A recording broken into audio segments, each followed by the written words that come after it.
Today, I'm considering calling off my wedding with my fiancé after he literally tried to force me to commit fraud. Because now, as a result, I feel completely confused and I feel so pressured to stay with him, even though the way he's acting is kind of a giant red flag. Because right now, I don't know what to do. Welcome back to Am I the Jerk? Dude, I don't even know how to describe this first story because it is crazy. Seriously, the original poster is like knee deep in something that they don't want to be a part of. Their fiancé has suddenly become this hostile, aggressive man who's like trying to get her to commit fraud just so they can get paid out for a car accident. It's some crazy stuff, bro. So if you haven't already, subscribe to Am I the Jerk, have a seat, relax, because this is going to be a good one. Let's get started. Okay, so my fiancé and I have our wedding planned for next year, but we have had a very big fight the other day, which I find to be a huge red flag. However, I know that no relationship is perfect, so I'm not sure if I should call the wedding off or not. My fiancé and I were in a minor car accident about 6 months ago. Neither of us were injured from it, but I remember him specifically saying, "Oh boy, now we get a nice payout." I didn't really know what that meant at the time, and I thought it was just lawyer talk as he's studying law and he comes from a family of lawyers. After a few weeks though, he told me that I need to go to a doctor to complain about neck pain and then get them to document it so I can get money from insurance. Even though for reference, I've had neck pain for years, but it definitely wasn't from the car accident. I then told him I wasn't comfortable doing that. And when I said that, he got really mad. He then said to me, "Why? Do you think you're better than everyone? Everyone does this stuff. It's not a big deal. Just go to the doctor and get them to document your injury from the accident. You do have neck pain. You aren't lying." Now, because I just couldn't be bothered with him, I told him, okay, I'll do it. He then said he'll come with me to the appointment to help me know what to say and that I don't have to worry about anything. So fast forward and we're about to leave for my appointment when he tells me that he has to go to the toilet. I then let out a sigh because he always has to go to the toilet before we leave somewhere and it always makes us late. He then noticed my sigh and got angry with me and said, "Oh really? Go by yourself then. Take the car keys and go by yourself." Now I didn't react and I just went and took the car keys and I went to leave. But as I was going to leave, he was blocking the door so I couldn't get out. I asked him to move and he simply wouldn't let me leave. So fast forward and we eventually went to the appointment together. When he got out of the car, he walked so far ahead of me I lost sight of him, which made me feel so alone and terrible. We then went through with the appointment and afterwards he started berating me in public, saying I never listened to him. I did the whole appointment wrong. I then calmly told him that he knows I don't know what to do. And he told me that he would help me during the appointment, which guess what? He didn't do that. But he kept scolding me and said, "Don't you dare give me those eyes," which I thought was crazy because I definitely was not giving him any eyes. In fact, in that moment, I was actually scared of him. And honestly, I didn't know what to say anymore. I just felt myself freeze and I simply walked away. I just kept walking and walking and walking, and he followed me in his car and told me to get in. I then told him that I have the house keys, don't worry about me, I just need some space. But he parked the car and literally ran after me saying, "Why are you so embarrassing?" And at this point I cried and I just told him to leave me alone. Thankfully he did and he eventually went home. I went home after a while too and I quietly packed my bags and I stayed at my parents' house for a few days. And I now feel like for the first time I don't want to be with him anymore. But maybe I'm just emotional. I mean, everyone will be so disappointed if I cancel my wedding. Plus we've put a lot of work into it. It's just so embarrassing too. So seriously, should I stick with him or is this really the final straw like it feels like? Because I don't know what to do anymore. Oh my god, dude, anyone else read this and have like the hair on the back of their neck raise up? Oh my god. To the original poster, your fiancé sounds like a psychopath. First of all, yeah, you should not marry him. Can you imagine being married to that? Stuck in the same house as this guy, having kids with this guy? Like, dude, he sounds unhinged. Seriously, this guy's trying to get you to commit like insurance fraud. He's trying to get you to lie to the doctor by being like, "Oh yeah, my neck pain, it's from the car accident." Even though you know it's not the truth. Like, this guy's trying to get you to commit fraud. And don't even get me started with the way he's acting around you. Literally stopping you from leaving the house, saying he's gonna go with you to the appointment to basically make you say what he wants you to say, and then following you in his car and like physically stopping you when you don't do exactly what he wants. Like, this guy is one giant walking red flag. I'm serious. So in my opinion, to the original poster, holy crap, I would never get married to this person. This is absolutely a breaking point. Like, this is the line in the sand that you can either cross it and be miserable, or you can give in to this weird anxiety you've placed on yourself of saying like, "Oh, I mean, everyone's expecting us to get married, so I guess I have to." But it's like, dude, what are you talking about? You don't have to do that. This is not some forced arranged marriage where you have like no say in the matter. Like, holy crap, are we in like colonial America? What are we doing? Pretty sure this isn't Game of Thrones either. Like, bro, you can absolutely back out of this at any time. And if someone asks you and says, "Oh man, we were really excited about it," you can literally look at them and say, "Yeah, he tried to make make me commit fraud. That's why I dumped him. I'm not marrying that. Like, you don't have to help him save face. Like, this is some weird behavior, dude. So no, you're not the jerk. You didn't do anything wrong. And if I was in your shoes, I would dump him and never look back. Because this is some creepy behavior you hear about in like a Netflix documentary. And if you're not careful, you can find yourself in the middle of that. If you like Am I the Jerk and what we're doing over here, please check out Am I the Genius. It's going to be linked down below in the description. Just click and go ahead and subscribe to them. And also, if you have your own stories you want to submit, go to AmITheJerk.com/submit if you want to submit your own stories. We're reading them all the time and we're picking out the best ones, so trust me, we would love to hear what you have to say.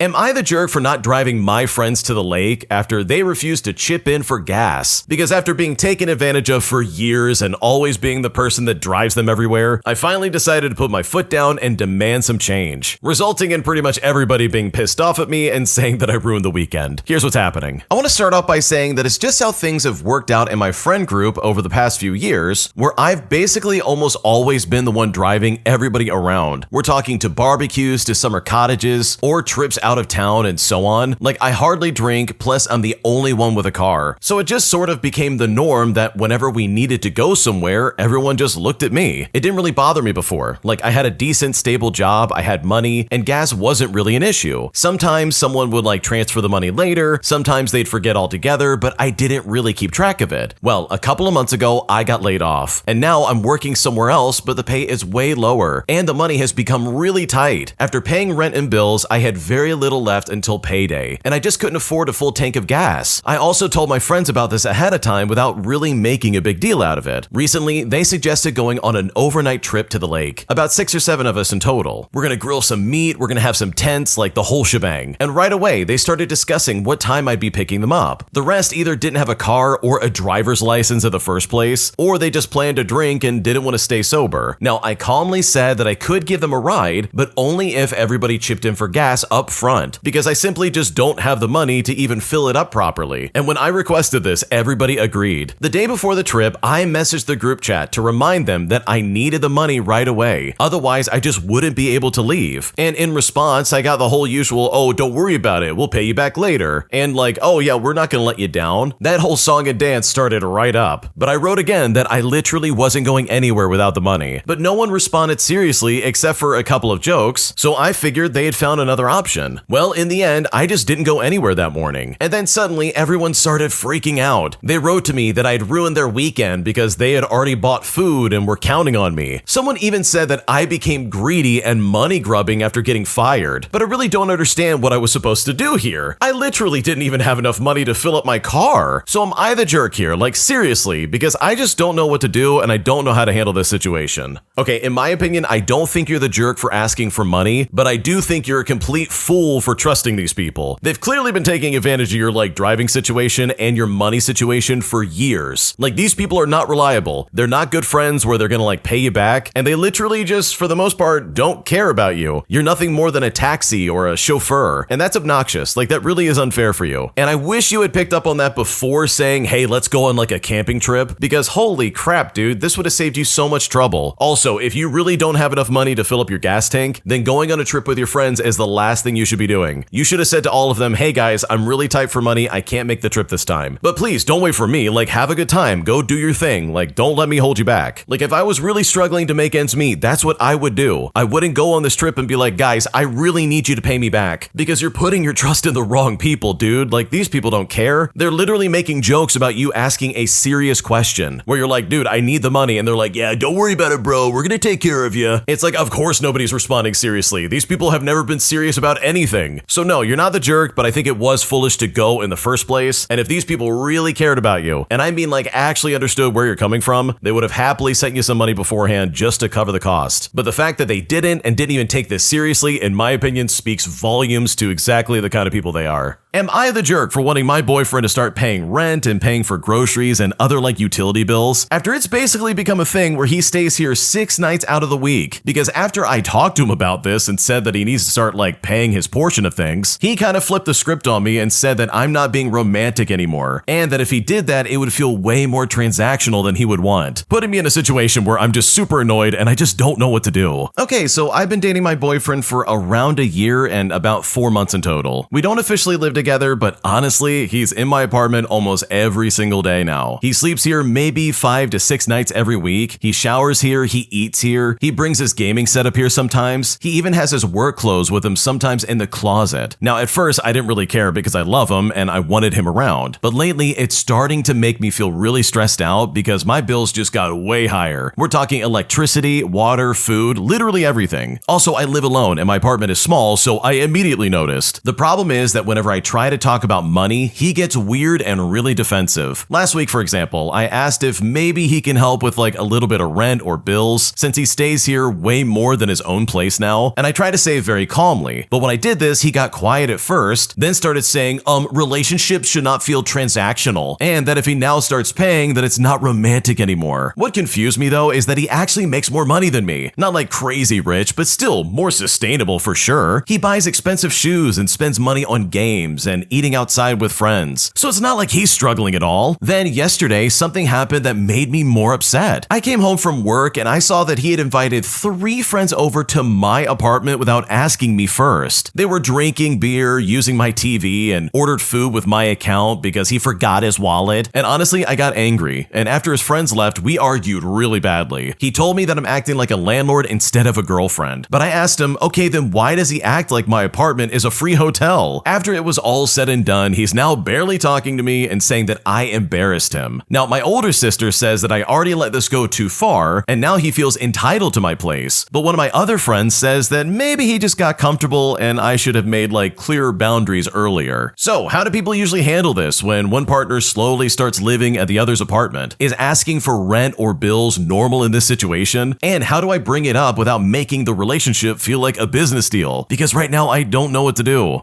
Okay, from the sounds of it, it really seems like your boyfriend wants to be both homeless and in a relationship, despite the fact that he's making a crap ton of money. And this is all literally at your expense, by the way. You're the one footing the bill for like electricity and water and groceries. Meanwhile, this guy gets to like have an apartment that's empty where he's paying practically nothing. And I love the fact that this guy's like, oh, come on, if I have to pay for stuff, then it's not really romantic anymore. But it's like, what's romantic about me paying for literally everything? You think that's romantic? No, it's annoying, bro. I literally have higher bills because you refuse to pitch in. Like, you know what's the most romantic thing you could do right now? Give me some money for rent. Oh my God, I would love you forever, dude. Like, what's going on right now? This guy's an idiot. He's seriously trying to sit there and be like, I'm sorry, but I don't want to be in a relationship that's transactional. But if I was in the girl's shoes, I would have been like, yeah, well, I don't want a homeless boyfriend because right now you're acting like a hobo and I don't like this. Like, this is annoying. And it's even more annoying because this guy makes more money than you, dude. He's absolutely able to take care of himself and pay just a little bit towards your apartment, especially when he's practically living there. Like, this is really not that big of an ask. So no, you're not the jerk. This honestly is stupid and your boyfriend is taking advantage of you. And I think having this conversation and really setting some firm boundaries right now would be way better than waiting for any of this to blow over. Because unfortunately, if there's going to be any changes in this dynamic, it has to come from you. Like, your boyfriend's just not reliable. Am I the jerk for telling my mom that I'll never trust her ever again after she ruined a concert I'd waited 8 years to go to? Because now that it's all said and done, I am completely devastated and I don't know what to do. Okay, I have not spoken to my mom for like 2 weeks because of what happened at a concert that meant everything to me. And now, despite everything, she's acting like I'm the problem. For a bit of context, there's an artist that I've loved for 8 years. I was supposed to see them back in 2020, but obviously the tour got canceled. And ever since then, seeing this artist live became one of my biggest dreams. I finally had the money this year and I worked extra shifts for months to afford the tickets. I bought the tickets for both nights of the show because this wasn't just some concert to me. This was something 16-year-old me dreamed about. The second I secured the tickets back in February or like January, I cried. I planned everything. I got outfits, I did my nails, I dyed my hair. I even started going harder at the gym because I wanted to feel good and confident for the experience. I was genuinely so excited. Well, my mom immediately started telling me that buying tickets for both nights was too much and that I should have saved my money. She kept insisting that I should sell my second day ticket because according to her, oh, I know a guy who knows a guy that could get you in for free and even apparently get me onto the floor itself. Now, for just a bit of background, this did work once before at another concert last year, but that concert had a free pit and was way less organized. This newer concert was extremely strict and organized, which I kept trying to explain to her. For months though, she kept pressuring me to give up my actual ticket because if I didn't accept the offer according to her, then it would look like we didn't trust the guy anymore. But I kept saying no because honestly, I didn't want to depend on someone else. I worked hard for those tickets and I wanted the experience I planned and for myself. Well, fast forward, and the first night of the concert was honestly one of the most happiest moments of my life. It was everything I imagined and then some. The next morning, after getting home at like 2 o'clock in the morning, my mom called me saying that if I got there early enough, the guy could get us onto the floor. He could feed us for free and pay us because they were short-staffed at concession stands. Now, my sister, my girlfriend, and my sister's boyfriend all thought that I should give it a shot. And looking back, I wish I had trusted my gut and said no. Instead, my entire schedule got ruined. I barely had time to shower, I couldn't do my makeup the way I wanted, I skipped breakfast, and I was also trying to finish my final assignments for school before the concert. Well, we got there, and immediately I got put to work selling food for 8 hours. I literally missed half the concert because they wouldn't let me leave until like the inventory and the counting was done. I was on my feet all day. I was stressed out, I was exhausted, I was hungry, and you know what? I ended up getting paid literally $3 in tips. Plus, I had only eaten one hot dog the entire day. The experience I dreamed about for years basically turned into unpaid labor, where I missed the concert I had already had real tickets for. I then texted my mom afterwards, and I told her I would never trust her again because I felt pressured into giving up the experience I had worked and planned so hard for. Well, she just read the messages and ignored me, and now she's been refusing to speak to me for 2 weeks. And recently my sister posted concert videos online, and my mom commented by saying, "Well, I would have had you get closer, but I did the best I could." And that comment in and of itself honestly made me furious because I never asked her to do anything. I already had tickets, like I had good tickets. I was happy, and I really felt like she ruined my experience trying to make it better. And now she thinks I owe her an apology because she had good intentions and not the other way around. So seriously, what do I do here? Because I'm still pissed off at this and I don't know what to do. Okay, dude, I just want to say first and foremost, I am so sorry this happened. This really sucks and this is completely unfortunate because bro, I get it. There's some artists out there that if I saw them, it would feel like a life-changing experience. And you felt the same way with this person, dude. You've waited a long time to see them, dude. Like you've spent the past 8 years pining to be at this concert because this is going to be like a monumental moment for you. But instead of being allowed to enjoy that, your stupid mom steps in and says, "Here, let me try and make things worse for you." Because my God, this is not the way you wanted to do it, man. Instead of just enjoying the concert, you were put to work like some kind of employee. Like you didn't want that. You wanted to enjoy the concert. You wanted to focus on that and nothing else. So if anything, this kind of confirms that, yeah, you should never trust your mom ever again. She doesn't have your best interest in mind. In fact, she's going to make it worse if anything, because this should be like burning proof that, yeah, she can't be trusted and you should probably take anything she says with just a little bit of hesitation.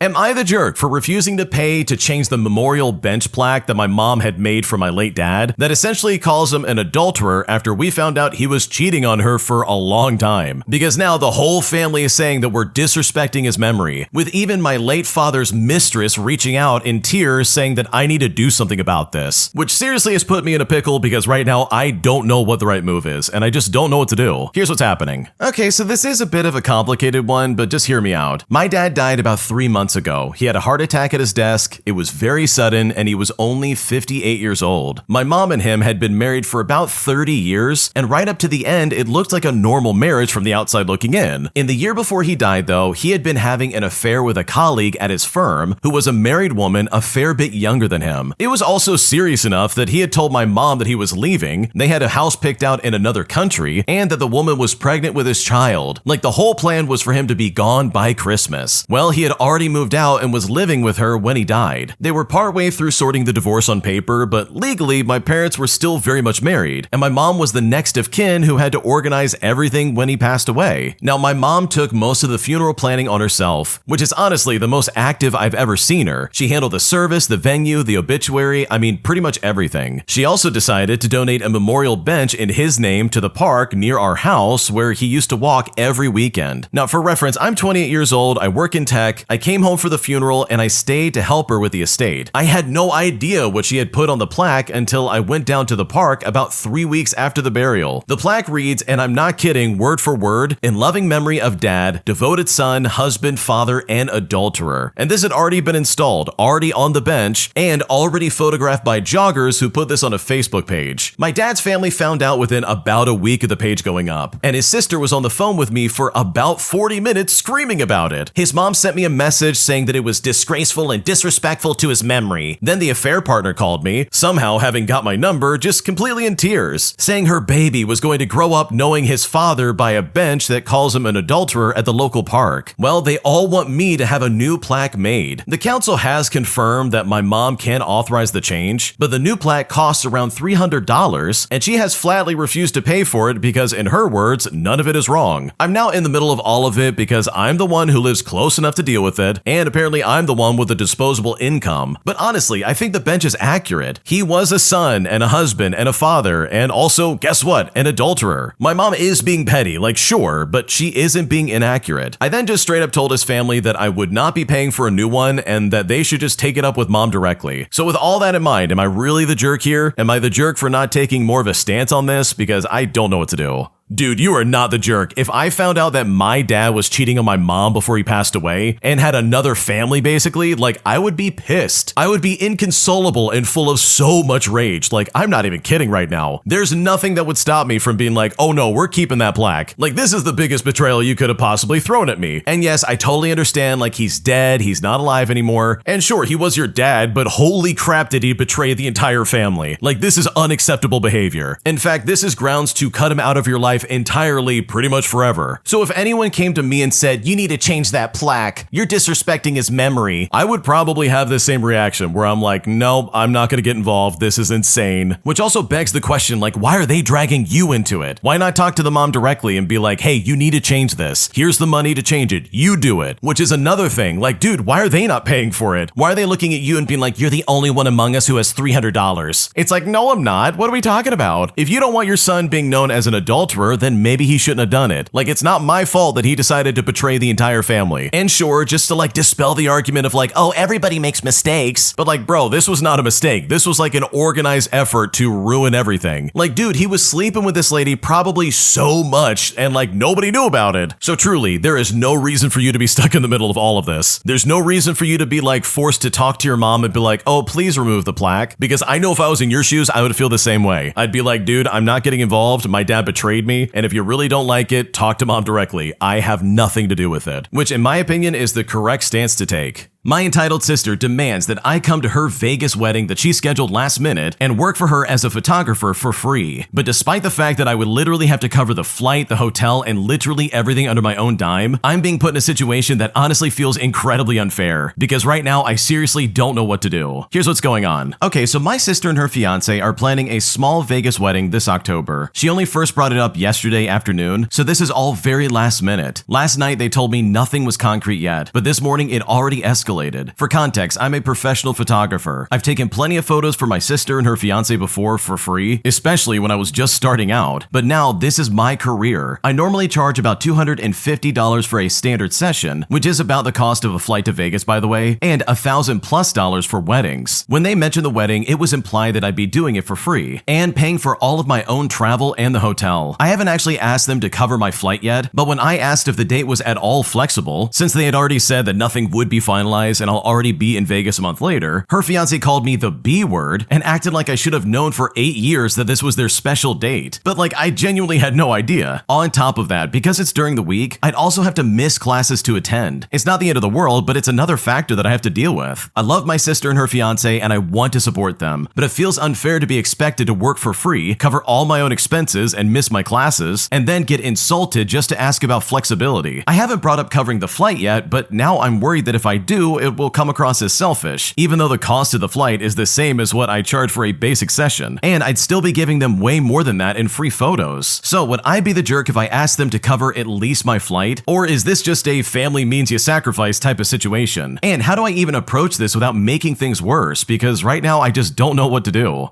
Okay, honestly, if I was in your shoes, I would tell them, hey, I'm sorry, but I can't help you out. You're asking way too much and I can't afford this. Because seriously, I don't care who you are, being expected to fly out there for free and work for free while also covering everything under your own dime, like that's gonna be really expensive. Not to mention you're missing classes just to do that, like that's really annoying. So no, I don't think it's unreasonable for you to be like, okay, at least cover my flight, like what's going on right now? But for me, the second they call me any kind of name or swear at me, that's like the second I'm gonna be like, okay, I'm not working with you. Like what a weird precedent to set and then be like, you have to do this. Family means you sacrifice. But it's like, no, family means you can either treat me right or I just won't show up. And I promise you, if I was in this situation, I would definitely not show up. If you like Am I the Jerk, you're probably going to love Am I the Genius. Check it out, link down below in the description. Also, go to AmITheJerk.com/submit if you would like to submit your own stories. My mom literally doesn't respect any of my boundaries, as she does things that disrespects my household and my family in ways I simply can't ignore. And at this point, I'm considering going no contact entirely. Here's what's going on. Okay, so as the title says, I'm at a point where I'm considering going even lower contact than I already have been with my mom. In the past, I would go to her for so much life advice and really permission because I felt like I had to get her approval in order to do anything. When I became an adult and moved away from home and out of state, I began to see the error of my ways and scale back on depending on her for everything. I then got married and now just recently had my first child about 8 weeks ago. We've had conversations since I've been married about my upbringing and how I want to be treated. For example, not giving out unsolicited advice, asserting her opinion even when I tell her that I'm going my own way, or venting about marital, financial, and familial problems to me and not listening to me when I speak or just interrupting me, or just even going on and on about what she thinks. And that's just to name a few. Because of these things, I chose to go low contact with her, but my husband's mom just passed away and she actually came into town to provide help with a new baby during the funeral and to voluntarily support around our house. I would like her to have some kind of relationship with our daughter if possible. And you know what? She's ecstatic about being a grandmother, but also she does things without considering how my husband and I want them done. She is also quite lonely and does things that signal that she wants connection but in a needy way, such as telling me that she feels left out when my husband and I are having conversations about people in the car with her and not telling her who they are. She says that we're supposed to treat a guest a certain way. In our most recent conversation, I laid out a couple of concerns that I had and my boundaries for them, as well as the consequences if she ignores it. Now, these things were that when she came to help our daughter during my mother-in-law's funeral, we needed her to drive our car with our daughter in it because we can't take the car seat in the van the funeral home provided. Plus, my husband and I wanted to ride with his immediate family over to the funeral. Well, she made a poor decision to feed our daughter while she was driving to our destination and then told me that she had to do it because she was screaming and that she said I told her that I didn't want our daughter screaming in the car. I then told her I never told her that directly and that the idea never should have applied to this situation. Plus, that was extremely unsafe and to not do it again. She replied with something that she always says, "Oh, I know, I just had to do it, but I won't do it again." I then insisted that she not do it again or that we will sever our relationship, but she said she wouldn't do it again, but that she had to do it in this instance. I also brought up that we didn't appreciate her not asking how we would like things done around our house and just using whatever she could find to clean our floors, which ended in her throwing away a towel that was not meant for that purpose because she didn't know where the Swiffer pads were. I told her to just ask if she doesn't know where things are, and she said she knows, but she again had to do it, but then also said that it won't happen again. I told her, well, you didn't have to do it, you just chose to, and please don't do it again. She then starts to tell me that she has issues with accepting the way we do things in our house because she feels like she can't be the mom she's always been for me. She then says that she feels like we don't need her, and then she starts crying, but then she says that she'll do what we ask. But fast forward, and after I end the conversation, she called me back to say that she hopes I would use wisdom in discussing our conversation with my husband because she doesn't know me and wants my husband to have a good view of her. I told her that how I speak about this conversation to my husband is not her area of control. And trust me, when I said that, she definitely did not like that. I then dismissed both of us off the phone because it begins to drag on as usual with her rebuttals. Afterwards, she does apologize, but then she still tries to guilt trip me afterwards by sending the following message. She says to me, "I want you to know that I love you and I don't want any reserved feelings of contention between us. There's a lot of growth and introspection that I must work harder on. These things may take more grace than you were willing to give. I appreciate you bringing these concerns to my attention and I will respect your space and your flow." Now, my husband and I have noticed that she struggles with just accepting responsibility of her actions and then just leaving it at that because somehow it always comes back to me not being willing to give her the grace that she needs and that I need to understand her feelings as a mother. I didn't know that telling someone that we don't use towels to mop the floor and then throwing them away because we have Swiffer pads would lead to such a meltdown and identity crisis. We just don't want her to try to figure things out on her own when we already have a system going, and we don't want to be undermined by her mothering. We would also like the guilt trips to stop after boundaries are set as well. So seriously, is the next step even going lower contact or no contact at all? Because right now I really am frustrated and I just don't know what to do.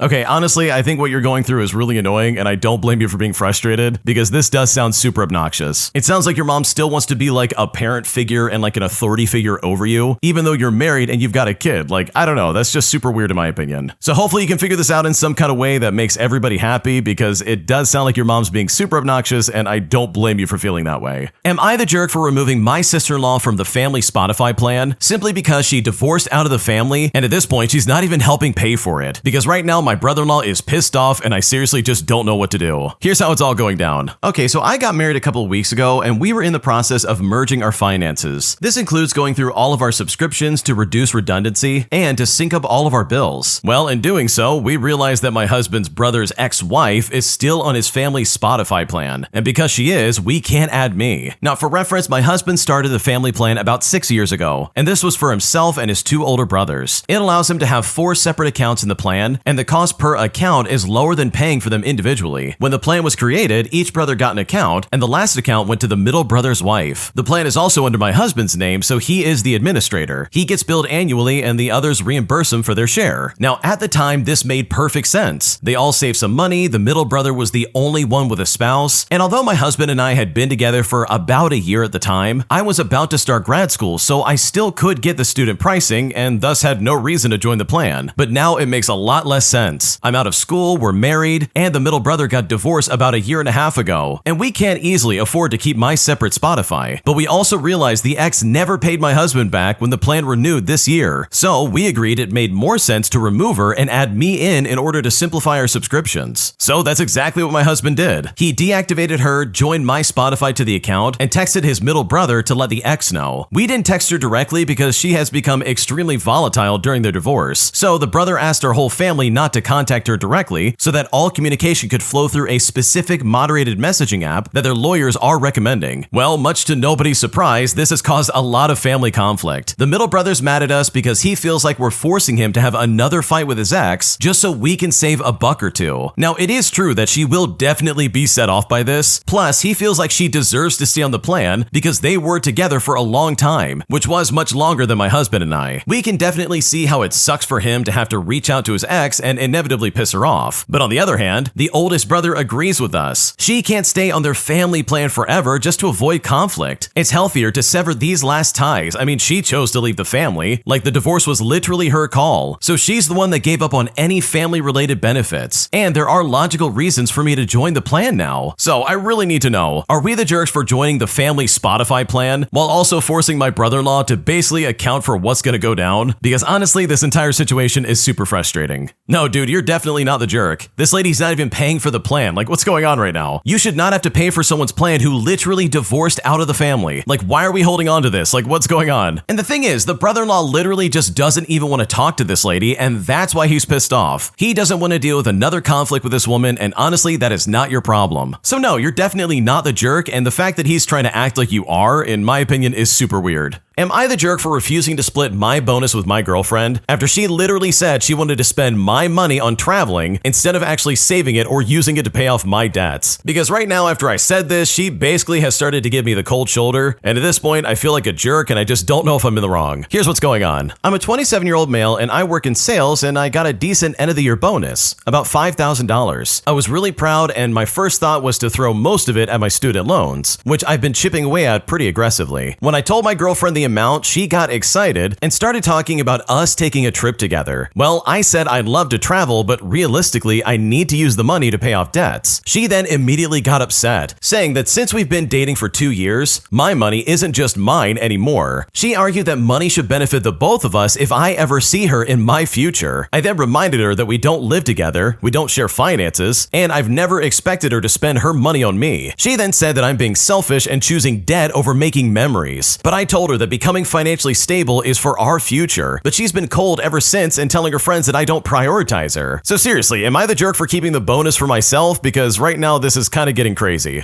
Okay, holy crap, your girlfriend is seriously coming for your money. Like, that's all this comes down to. She heard, oh yeah, he got a free $5,000. That means I can spend it and do whatever I want with it. It's like, dude, what are we talking about here? Because I'm willing to guess she's probably never had this conversation before based on the way she's acting suddenly, where she's clearly assuming that just because you made a bunch of money for like a bonus somehow means that this money is going to belong to her. Because seriously, let's think about it. She's your girlfriend, not your wife, especially with the original poster spelling this out. They don't live together and they don't share finances, so like, what's going on right now? So yeah, you're definitely not the jerk. This is your money and not hers. And the fact that she's trying to like guilt trip you and make you look bad about this, in my opinion, is super toxic. Am I the jerk for bringing my own food to a wedding, all because I'm allergic to dairy and gluten, and I couldn't eat anything that was being served at the venue? Because right now, the mother of the bride is making this into a bigger deal than it needs to be, and at this point, I really just don't know what to do. Here's what's happening. Okay, so I'm a 36-year-old female, and I went to my college friend's wedding last weekend. I was really excited for it. She is a good friend, and I wanted to celebrate. Well, the issue here is that I have a medical condition that means I can't eat certain common ingredients, like gluten or dairy. This is not a fad diet or a preference. I get very sick if I eat them. I mentioned this on the RSVP card, where it asked about the dietary restrictions, and the bride basically told me the venue can't guarantee anything gluten or dairy-free because of cross-contamination, but she still hoped that I'd make do with the salad and fruit. Now, I didn't want to cause any trouble, so I just quietly brought a small container of safe food in my bag, which was quite literally just grilled chicken and rice. When dinner was served, I discreetly went outside for 5 minutes, ate it quickly, and then came back in to join everyone. I didn't make a scene, I didn't bring smelly food, I didn't take anything away from the event. But here's the thing, it turns out the groom's mother saw me with a container outside and apparently told a bunch of people I was disrespecting the caterer and making the couple look cheap. At the reception, she confronted me and said I was embarrassing the family and that I should have just eaten beforehand if I had an issue. I explained that I wanted to be there for the full event and I didn't want to faint or get sick. But when I said this, she just rolled her eyes and said I was selfish and that the wedding is about the couple and not about my diet. Some of our mutual friends also agreed that I made a jerk move and made the couple look bad. And now I'm wondering if I crossed the line because right now I just don't know what to do. Okay, in my opinion, this is such a stupid thing to be upset about because, like, seriously, what's going on right now? They're really trying to act like, oh wow, I can't believe that you would act like that. How dare you eat food that you're not allergic to? Geez, you're such a jerk. And I'm gonna echo some of the things that people have commented about because it really looks like the groom's mother is looking to make trouble where it literally doesn't exist. So seriously, screw that and screw anybody trying to be like, oh yeah, you ruined the wedding. Because in my opinion, I don't think you ruined a single thing. An entitled Karen tried to cut in front of me just to order her food, despite the fact that I got there first and was already waiting for someone to serve me. So I shut her down in a way that I don't think she'll ever forget anytime soon. Here's what happened. Okay, so I have a 30-minute lunch. It's not a strict 30 minutes, but I like to go out, grab food quickly, and then get back to my desk to eat comfortably. I went to Walmart this time because the food at the hot bar is cheap and it's close to my work. Now, they've always been understaffed, so as usual, when I walk up to the hot bar, there's no one behind the counter. I'm waiting for maybe 2 minutes before 3 kids come running and yelling from the grocery section, pointing at the food and pressing their noses up against the glass. Their mom then finally comes around from the produce while talking loudly on the phone, and then just stands uncomfortably close to me. The employee eventually makes her way out after waiting maybe like 6 minutes at this point, and kind of looks at both of us and says, how may I help you? Well, I'm about to order when the mom speaks up and starts to order instead. But you know what? I immediately told her no, I was here first and I'm in a rush. And this mom actually looked shocked and started stammering something, but I didn't hear it because I started to order and just walked away with my platter. Now, I'm usually a non-confrontational person, but clearly she had all the time in the world leisurely walking through Walmart and was ordering for multiple people. So why on earth would she ever go ahead of me? I hated having to speak up, but I'm honestly proud that I did. Because seriously, we're not just computer characters in your world. Everyone else has stuff going on too, and you are definitely not the main character. Okay, I love this so much because I've only had the chance to do something like this a handful of times, and each time it is always super stressful, like I don't want to be doing this, but they obviously make me do it. Especially when someone tries to cut in line, like are you kidding me right now? There's a line for a reason, like get behind me and wait your turn. So good for you for standing up for yourself because that lady was clearly trying to walk all over you. An entitled Karen gets me fired from my job literally right as I'm starting, all over a glitch that she caused. So I decided to get some revenge by filling her entire inbox with so much spam she will not know what to do with it. Here's how I did it. So I just started a new job as concierge and security for a high-rise condominium downtown. The HOA president is an older woman who makes it very hard to keep a straight face. She will wait until tenants leave the lobby to trash talk about them, only to smile sweetly when they come back inside. She talks trash about my manager in front of me, the tenants, as well as other friends as if it just doesn't even matter. And with that in mind, I have a feeling that she says things about me when I'm not around. She talks nonstop about her divorce years and years ago, in which she caught her husband and best friend sleeping together, and how she won because she got all his money in the end. Her dog is also a nightmare. It tries to attack other dogs in the lobby, and she will tell the other tenants to control their animal instead of hers. Well, she got me fired after only 6 shifts on the job, all because of a computer glitch. Starting on September 1st, 24 high-definition cameras were set up recording high-definition video 24 hours a day, which means that the computer that these cameras are connected to is getting dumped with 24 hours worth of video data. Personally, I think the computer is beginning to crash because it is not turned off. This thing is not updated or literally given any break now that the building runs 24-hour security. Staff are required to lock the computer screen whenever we leave the terminal in the lobby, and so when I returned from a patrol a couple of nights ago and I logged back into the computer, every single one of the Google Chrome tabs that were up had completely crashed, and the Homeowners Association president had a two-factor verification process set up literally for every app on this computer, which means she knows immediately when something's going wrong. After helping me get signed back on, she said to me, "Now, I'm not saying this is your fault, but the next time you log in, you need to use this particular function so that this doesn't happen again." Several hours later, when I locked the computer screen to do another patrol, literally the same thing happened again. And then 6 hours later, I received a call from the Human Resources representative letting me know that I would not be returning to my job. Well, for the last 3 days, I've been using this person's online business to sign them up for every free catalog request I can possibly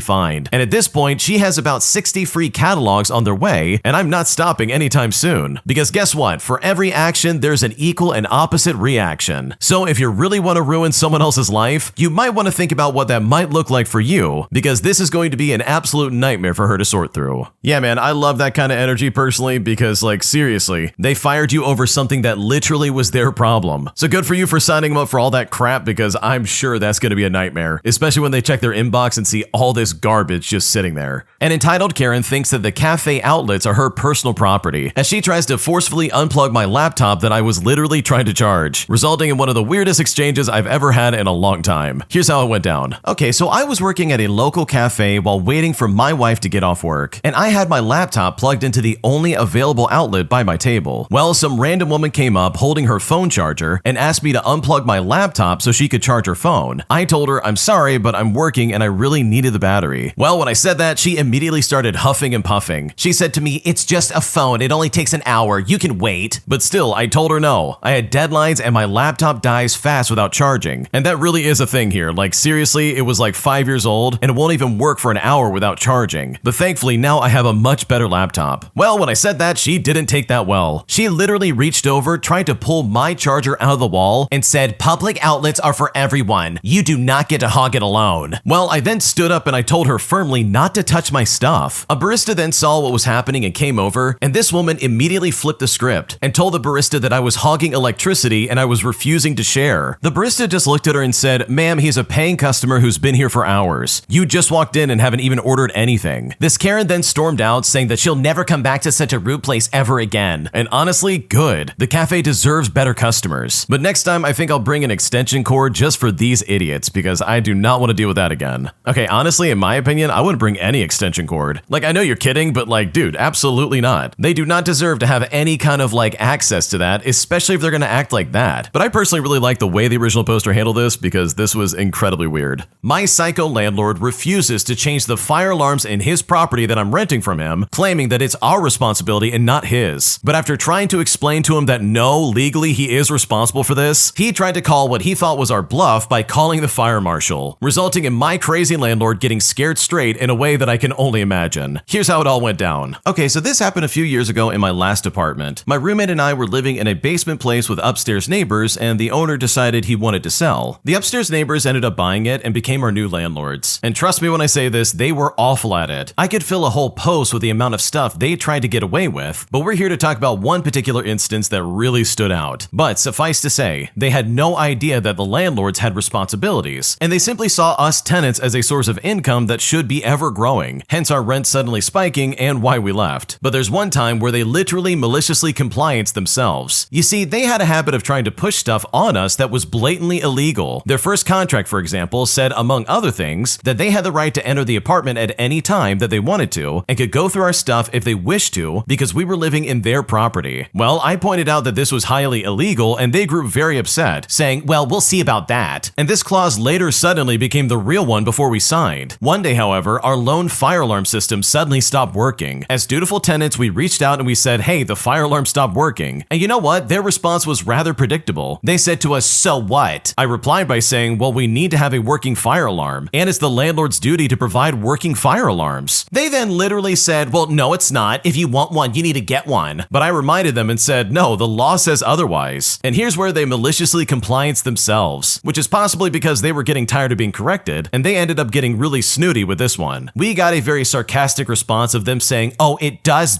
it? Well, we'll just see what the fire marshals have to say about that." Well, me and my roommate, upon receiving this message, both of us just burst out laughing. But they were serious. They thought they were going to contact the fire marshal, he was going to side with them, and then they could come down on us really hard. But when we said, "Okay, yeah, go ahead and do that," I honestly wonder what their expressions were when they started this process. However, the next morning, there was frantic knocking at the door. When I open up, there's the landlord and his family, looking very concerned, with a bag of brand new fire alarms with one for each room and even 2 spares just in case. He then begs to be let in outside of the 24-hour notice and says it's an emergency. He looks at us and says, "We have to put up the alarms right now." Well, trying not to laugh, we let him in, and they hurriedly put one in every single room, apologizing profusely for the delay and telling us that if we need anything, don't hesitate to ask. Now, I really don't know how the meeting with the fire marshal went, or if they got him or someone else at their office, but their attitude painted a pretty clear picture of the ultimate result, because they literally burnt themselves thinking that they would call our bluff, resulting in probably one of the most panicked situations they've ever been in their entire life. Okay, this is one of the worst landlord situations I've heard of in a long time. Imagine being so corrupt that you're like, "Oh, you want fire alarms? That's your problem, not ours. If you want one, you've got to get one." It's like, dude, what are you doing? You really don't care about the people renting from you, do you? Like, holy crap, why are people like this, dude? You would think there would be some kind of like, oh, I don't know, hey, you're staying at my place, so I'm going to take care of you, kind of like mentality. Or at least some semblance of mutual respect between landlord and tenant. Like, oh my gosh. Like, the original poster didn't do anything wrong. They're just like, "Hey, the fire alarms aren't working. I kind of want to live and not die. Can you get some for me? That'd be great." And you know for a fact they suck as people, and they've definitely never been a landlord before, because anyone in the right mind would be like, "Oh my gosh, the fire alarm's not working? The thing that keeps me from being sued is not working? Oh boy, let me fix that real quick." So I love the way the original poster handled this. They literally sat back and was like, "Okay, let's see how this plays out," because this landlord is super corrupt, and the fact that they tried this on you, in my opinion, is absolutely insane. If you like Am I the Jerk, you're probably going to love Am I the Genius. Check it out, link down below in the description. Also, go to AmITheJerk.com/submit if you would like to submit your own stories. Am I the jerk for taking my boyfriend to a birthday dinner at a restaurant that is literally across the street from my sister's apartment? Because after she found out that we didn't invite her, she freaked out on me just like she does any other time I do something without her. And at this point, I'm not sure if I made a mistake and I just don't know what to do. Here's how it all went down. Okay, so my sister and I live in neighborhoods that are about 15 minutes apart. Hers has way more options for restaurants and has a really cute movie theater. Ever since she's moved in, which was after I moved into my neighborhood, she has said that I shouldn't go over to her neighborhood to do anything without her. For example, like if I went to the movies there with my boyfriend. She thinks I should pick a different movie theater even if it's more crowded or further away. Now, I really try to be inclusive of her and balance time and activities with her versus with my boyfriend, or if all of us are out together. I mean, there was even a really cute wine bar by her that I avoided taking my boyfriend to, even though I knew he would love it, simply because I knew my sister would be super upset if I went there first without her. Anyways, we haven't seen eye to eye on this issue, and now she's mad because last night, my boyfriend got off of work early, and his sister had sent me money asking me to take him out and to treat the both of us to dinner for his birthday. For reference, she lives in another state, so she couldn't do so herself in person. It was very last minute, and my boyfriend wanted spicy food, so he suggested a Thai food place right next to my sister's apartment. Now, I knew that she would be upset if we went and didn't tell her, especially if she walked by and saw us there. So I texted her to give her a heads up that we'd be in the area, but I still didn't invite her. I did say though that we could stop by afterwards and say hi, or maybe say hi when she went to take her dogs out for their nightly walk. Well, she just ignored my messages for hours, and then later that night, she said that she hopes we had fun, but according to her, she said it sucks that you went right to a restaurant that is literally right across the street from my apartment, all without me. So seriously, with all things considered, am I the jerk in this situation? Because right now I honestly don't know what to do. Okay, no, you are not the jerk here. Your sister can't gatekeep the entire neighborhood that she lives in. Like, why on earth is she acting like that? That's so stupid. Because in my opinion, this is some crazy behavior that absolutely should not be validated. So no, you're definitely not the jerk, and in my opinion, I would absolutely be going anywhere I want, even if it's in her neighborhood, because she literally has no say in what you can or cannot do. An entitled Karen driving a Tesla literally thought she could drive down the wrong side of the street and block the bike path that I was clearly traveling on. So I decided to get some petty revenge by blocking her path and making her back up, which honestly really blew my mind because this entire situation was so unnecessary. Here's how it all went down. down. Okay, so as I'm coming up to an intersection and turn right in my fairly large cargo bike, I'm met by the front of a Tesla who thought that one way for cars also applied for bicycles. She must have been in a hurry because she tried to get all the way up to the line despite a group of about 5 cyclists waiting for the green light in front of her. Unfortunately for her, this particular street is a bicycle street with cars being allowed to drive in only one direction. She's left barely enough room between her car and the sidewalk for a normal bike to even shimmy past, but my cargo bike is about a meter wide. So anyways, I stop right in front of her and I tell her to get out of my way. She somehow feels entitled enough to have the audacity to tell me to back up, but I tell her to kick rocks and back up and to stay in her own lane. Finally, she backs up about a meter, not enough to actually drive around me, so I just move my bike forward and I tell her to go back to her own lane. And yes, this is where I wish I'd remembered my favorite insult to drivers, asking if they'd gotten their driver's license at Legoland. Finally, she gives up and backs up enough that I don't have to move around her. She gives me the finger, which I happily reciprocated, and then I go about my day. And while I didn't look back, I hope that I managed to time it in such a way so that she would be stuck at a red light again, because this entitled Karen absolutely deserved it. Okay, imagine being on the wrong side of the street and acting like this. Like, dude, you're clearly in the wrong and you absolutely need to get out of the way. And I'm not surprised that it's a Tesla owner that did this because holy crap, they've become that kind of car that act like this and it's so weird. Like, what's going on right now? Please tell me that not all Tesla owners act like this when they're driving, because I've seen a lot of stories like this and this is kind of concerning. So yeah, I love the way the original poster handled this. I don't know if I would have the bravery to do that because I know for a fact I would be very nervous in this situation. My brother allowed his girlfriend to enter our house without warning me first, as she literally came out of nowhere and went into our bathroom to take a shower. And now as a result, I am very pissed off at my brother because I feel like this is a massive invasion of privacy and very inappropriate. And I'm honestly right now not sure what to do. Here's what's going on. To start things out, I rent a 2-bedroom house with my brother. And this all started when he allowed a girl who I'd never met at the time spend the night. And this girl would later become his girlfriend. He went to work the next day and left her in his room by himself, all the way until she eventually woke up and left on her own. He did call me to let me know, and I didn't think it was much of a problem. I am a single guy and I know what it's like. But then he started doing it more and more often. And at the time, I was kind of assuming like, okay, this is his girlfriend or something like that. Now this wouldn't really bother me as much because literally I wouldn't see her. She would just wake up and walk out, and I would know that she was there because I would see her car. But today I woke up and I honestly thought I was home alone. I was listening to music, I was dancing around the house, and then she suddenly walks in without warning and goes straight to his room without saying anything. Then she goes in our restroom and takes a shower. It was super uncomfortable and really pissed me off. I sent him a text immediately and I told him that I didn't like that crap. He said that it was a one-time thing because her car was at the dealership nearby and she apparently needed to take a shower before going to work. She stayed for about 2 hours, but after she left, I wasn't as mad anymore and I felt a little bit guilty. I've had a pretty solid relationship with my brother so far, and I'm just hoping I didn't overreact since I am single, and I may not understand what it's like to need a place to spend time with your girlfriend. So seriously, am I being petty here, or was this like a good reason to complain? Because right now I'm not sure if I'm in the wrong. Okay, maybe I have like a polarizing opinion here, but no, I don't think you overreacted. I don't really care who you are. If you're walking into my house, you better live there. Because if you don't, this is an absolutely big red flag. She doesn't live there, she doesn't rent from you guys. She is literally just your brother's girlfriend. So for her to walk in and be like, oh, don't worry, I'm just gonna use the shower. Like, that seems really inappropriate in my opinion and just completely over the line. It's not like she's gotten to know you or done anything like that. It's not like you guys hang out all the time, so it's like, oh, that's such and such. They're totally fine. They can come in. Like, no, this is super uncomfortable and not okay in my opinion. Now, I will say it kind of seems like your brother's like, oh my gosh, I'm so sorry. This is a one-time thing. And hopefully there's some kind of like conversation that could be happening because of this situation. But if not, then this is like really messed up and super toxic in my opinion. So no, I don't think you overreacted because this is really an invasion of privacy that you do not deserve, especially if she's gonna walk in unannounced and take a shower. Like, I think that's really weird and completely uncalled for. Am I the jerk for walking out of my sister's wedding reception after she literally thanked everybody else in her wedding party except for me? Because despite the fact that I literally did everything for her leading up to this event, she still decided to be disrespectful to me and even laugh at someone who said I'm her unpaid wedding planner. And as a result, this has put me in a really weird situation with my family and I just don't know what to do. Here's what's happening. Okay, so my sister just got married last weekend. I was not only a bridesmaid, but also I spent months helping her plan, literally running errands for her, putting deposits down when she was way too busy to do it herself, even covering a couple of her bills when she went over budget. Well, fast forward and the actual wedding day comes along, and during the reception, she gives a big thank you speech. She says, I want to thank everyone who made this day possible. She names her husband, her parents, their friends, even a distant cousin who showed showed up the week before to fold the napkins, but not once during her speech did she ever mention me. I let it go until later when someone joked about how I was basically her unpaid wedding planner. My sister then laughed and said, well, yeah, but that's what sisters are for. At that point, I felt humiliated and completely unappreciated. So I quietly grabbed my stuff and I left before dessert was even served. And now my family's blowing up my phone, saying that I ruined her night and made it all about me. And my sister is even saying that I'm jealous and petty. I feel like I was treated like free labor and then dismissed like I didn't matter. So am I the jerk for walking out of her reception? Because right now I just don't know what to do. Okay, honestly, with all things considered, no, you're not the jerk. This was such a rude thing for her to do, and in my opinion, this better be the final straw. Like, if she ever needs help with anything in the future, like a baby shower or like any kind of celebration, she better not ask you for anything and you better not agree to it, because you know for a fact she's not going to thank you and she's not going to appreciate the hard work you put in. Because let's look at the facts for a second. You did all this work for her, and then when she's doing this big thank you speech, she doesn't even mention you. And she even later tries to justify it by being like, oh yeah, that's my sister, that doesn't count. Like, that's basically what she was saying. So no, with all things considered, you're definitely not the jerk. Her attitude and the way she treated you was completely unfair. And if I was in your shoes, I absolutely would have walked out as well, because this is completely unacceptable. I'm planning on moving in with my long-distance boyfriend, but my parents are super against it, and they're now acting like I'm ruining my life. And at this point, I just don't know what to do. Here's what's going on. Okay, so as the title suggests, I'm planning on moving in with my boyfriend of 2 years next month, who also lives a 5-hour drive away. We've been planning, budgeting, communicating for the past couple of months, and last week I thought was the right time to let my parents know. I knew it'd be bad and I knew there would be pushback, but I'm not sure if I can handle it anymore. My parents rely on me like crazy ever since I was a kid. My siblings and I make jokes that I raised them and they have their personalities because of me. I work full-time and I'm a full-time student, but I still take care of our family dogs. I go to the supermarket for my mom weekly, and I'm doing chores all throughout the week. Now, I don't mind because I do live rent-free, but I am at a point where I have saved enough money that I can move out. My boyfriend also wasn't allowed to stay with us when he comes visit until last month, and when he comes, he's only allowed to stay in our garage, which is like my dad's man cave that has a bunch of couches. But the couches are so uncomfortable to sleep on that I feel horrible, and there's no bathroom in there, so he has to use the bathroom in the shed at night, which is really ridiculous. And on top of that, anytime I go to visit him, it's always a huge issue, and I cannot go for more than 2 days because I'm not allowed to treat the house like it's a hotel. And apparently it's disrespectful that their daughter is visiting her boyfriend because they think it's his job to do the visiting. My parents are super against living together before marriage, and they've made that known with me and all of my siblings. Well, when I told my parents, my mom sobbed, saying that she can't believe she raised me not to respect and value myself enough to at least get engaged before moving in together. They think we're rushing into things and making a stupid, rash decision that we will regret. I tried explaining to them that we will get married once we get a feel for how we live together, but right now just isn't the time. Now they're saying that we should compromise, and my boyfriend should buy me a cheap ring and can get me a nicer one later on. But it's like, why would we get engaged just to please them? Like, that's just so ridiculous. Then they complained that they haven't even met his parents yet, which is totally valid. So to make it right, they met this weekend, and they said it went well and they like his family, so I thought we were going on the right track. But still, it isn't enough. Now, yesterday, my mom cried and said to me that she cannot believe I have such little respect for myself to live with my boyfriend before we're engaged. I tried explaining that I'm ready to move out and I need my space and independence, and I need to focus on school, and I'm also ready to get a good job. But nothing I say is good enough. Every day it has been a new argument and I'm just exhausted. My dad said that I need to just get engaged and keep my mom happy, because if not, I cannot count on them anymore. It's just so upsetting because I love my parents, but I'm tired of living my life to please them. What should I do?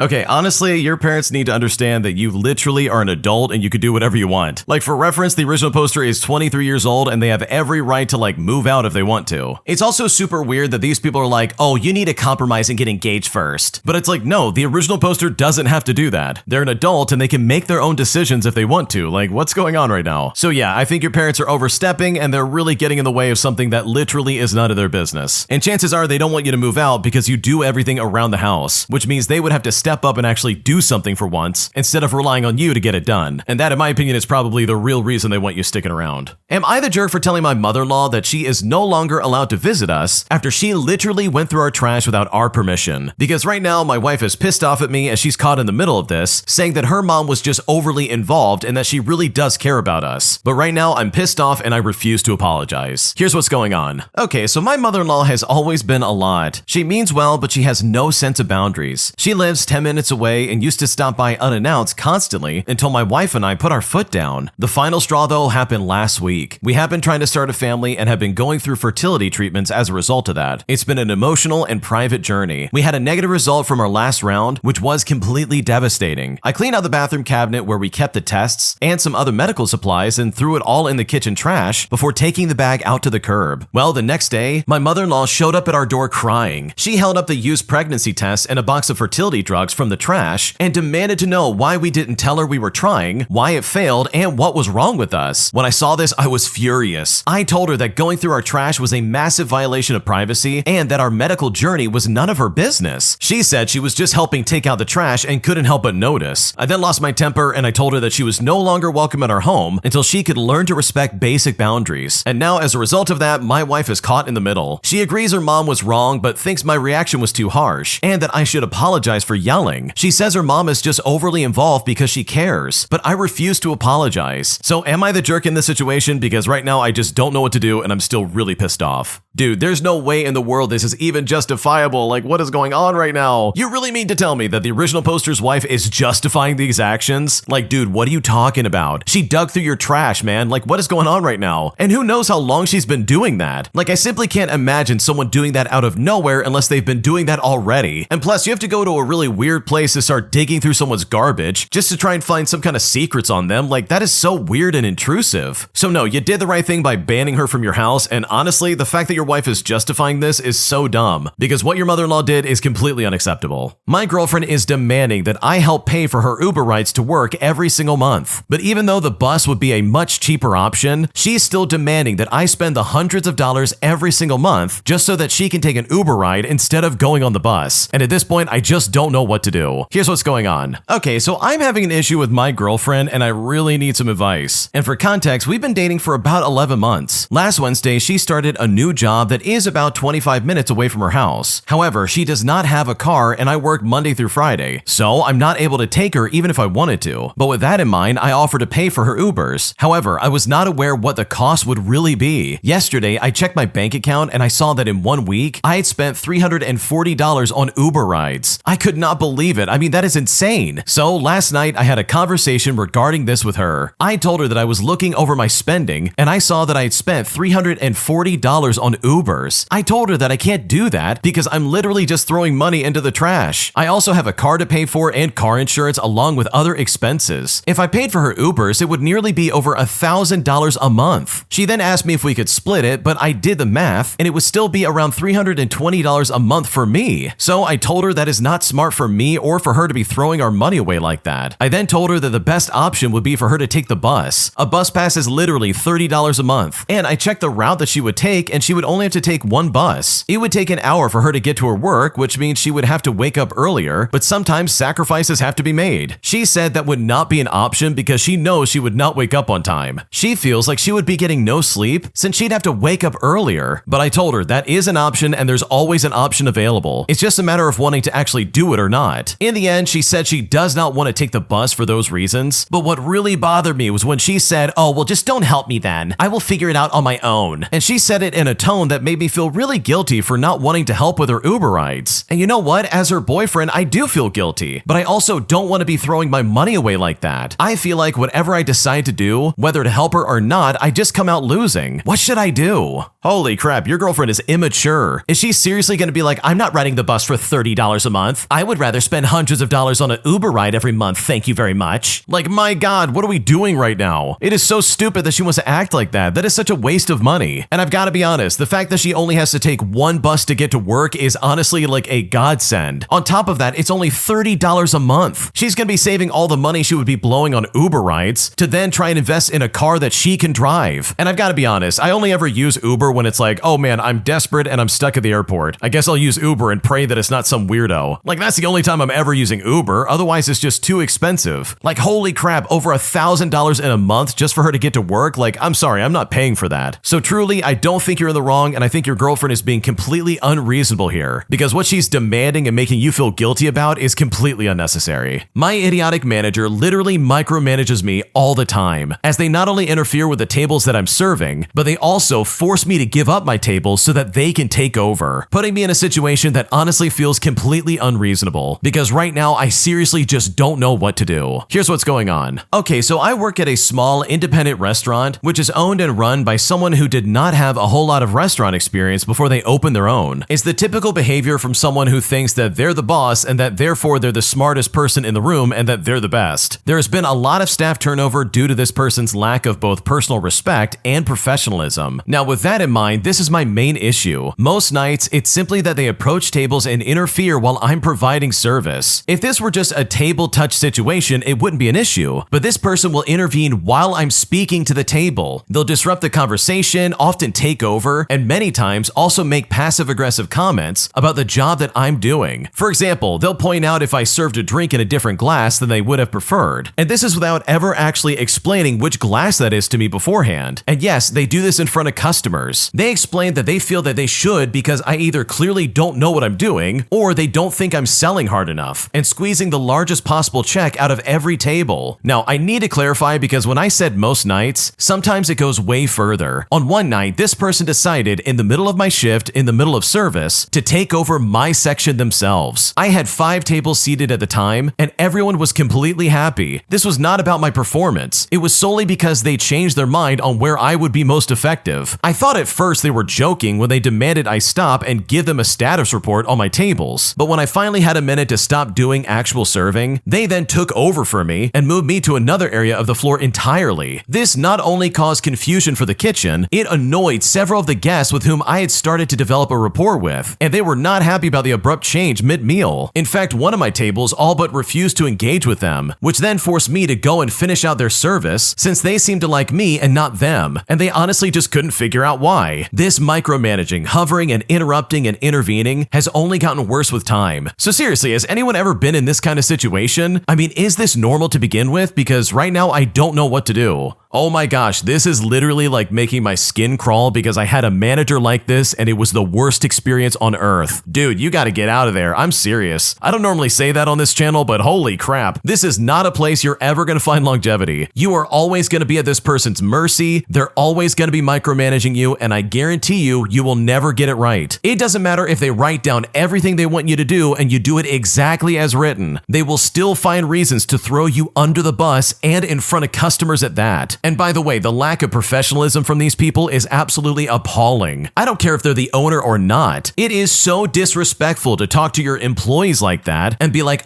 you're using the wrong glass, get it right. Or even to be like, sorry, I'm taking over. It's like, dude, I'm getting tips out of this and I'm making a living over here. You're not taking my tables. Like, that's what I would say if I was in your shoes and someone tried that crap with me, because absolutely not. I'd rather get fired and find a better job, which wouldn't be hard considering what you described, than to have some idiot take over my work that literally doesn't need taking over. Like, you described it best. You said everybody's happy and no one's complaining. So there's no reason for this person to take over at all. I don't know if they were like jealous because you're doing well or something like that, but like, seriously, what's going on right now? Like, it almost seems like they're trying to steal your tips or something like that. I don't know. It kind of seems sketchy, and I would be very pissed off if this was me. And this is the kind of person who will not only micromanage you, but they will probably eventually fire you. Like, you mentioned earlier that there's a lot of employee turnover, but like, this is the reason. They are literally the reason why their restaurant will never grow, and it will always be looking for new employees to fill their stupid roles, because they want to be both the manager and the main worker at the same time, instead of, like delegating the responsibility like anybody else. Do they have to do everything in the restaurant? Like, come on. So in my opinion, I would jump ship immediately. I would start looking for a new job tonight. Like, there's no way I'm going to put up with that, because as someone who has put up with that for far longer than I should have, my life got so much better the second I left that place. And I guarantee the original poster will feel the exact same way as soon as they get away from these idiots. If you like Am I the Jerk, you're probably going to love Am I the Genius. Check it out, link down below in the description. Also, go to amithejerk.com/submit if you would like to submit your own stories. Would I be the jerk if I locked my roommate out all night, all because he refuses to get a new key to the apartment after his key broke when he was using it? Because right now I'm still very pissed off and very annoyed and I just don't know what to do. Here's what's going on. I'm a 22-year-old female and I live with my ex-boyfriend. We moved in together in February but broke up shortly afterwards because he was a lot different to live with compared to how we would visit each other's apartments beforehand. Now at around March or April, his key broke, and thankfully it didn't get stuck in the lock and we have both pieces of the key. Also, it shouldn't cost anything to let the rental company know and get a new key because the key wasn't lost, meaning that they didn't have to rekey the entire apartment. I let him know that this was his responsibility because it was his key. Well, as you can probably guess, he has not done anything to contact the rental company. He refuses to call businesses due to anxiety and also just hasn't contacted them through email or the service portal on the website. We live in a safe neighborhood, but I prefer to lock the doors, especially at night, because you never know. Now, over the summer, I worked an internship and I mainly lived in another city, so I was nice and I gave him my key during that time. But now that I'm back home, I took my key back and I decided I was done catering to him. In the 4 weeks I've been back, I've locked him out at least 6 times. I lock that door at night at around 9:00 p.m. after I get home from work, and when I leave the apartment, whether or not he is there. I've been woken up past midnight in a few occasions because he was locked out while on a date. Now, I thought if I was more serious about the consequences of him not getting a new key, then he would finally just do it. But I'm now debating keeping him locked out the whole night and refusing to wake up and let him in. He knows that I'm upset about this, and all my friends agree that it might be the push he needs to be a more responsible adult, but I honestly feel bad about going through with it. It is still warm outside, so staying out in the weather isn't that big of an issue. His parents also live an hour away, so it's not like he has nowhere to stay if I did this. I've honestly struggled with standing my ground my whole life, and I can't tell if this would be an overreaction and just going too far. At the same time, I'm sick and tired of not locking the door at night or when no one is home, and I don't think it's my responsibility to cater to his schedule and disrupt my own whenever he needs to be let into the apartment. What should I do?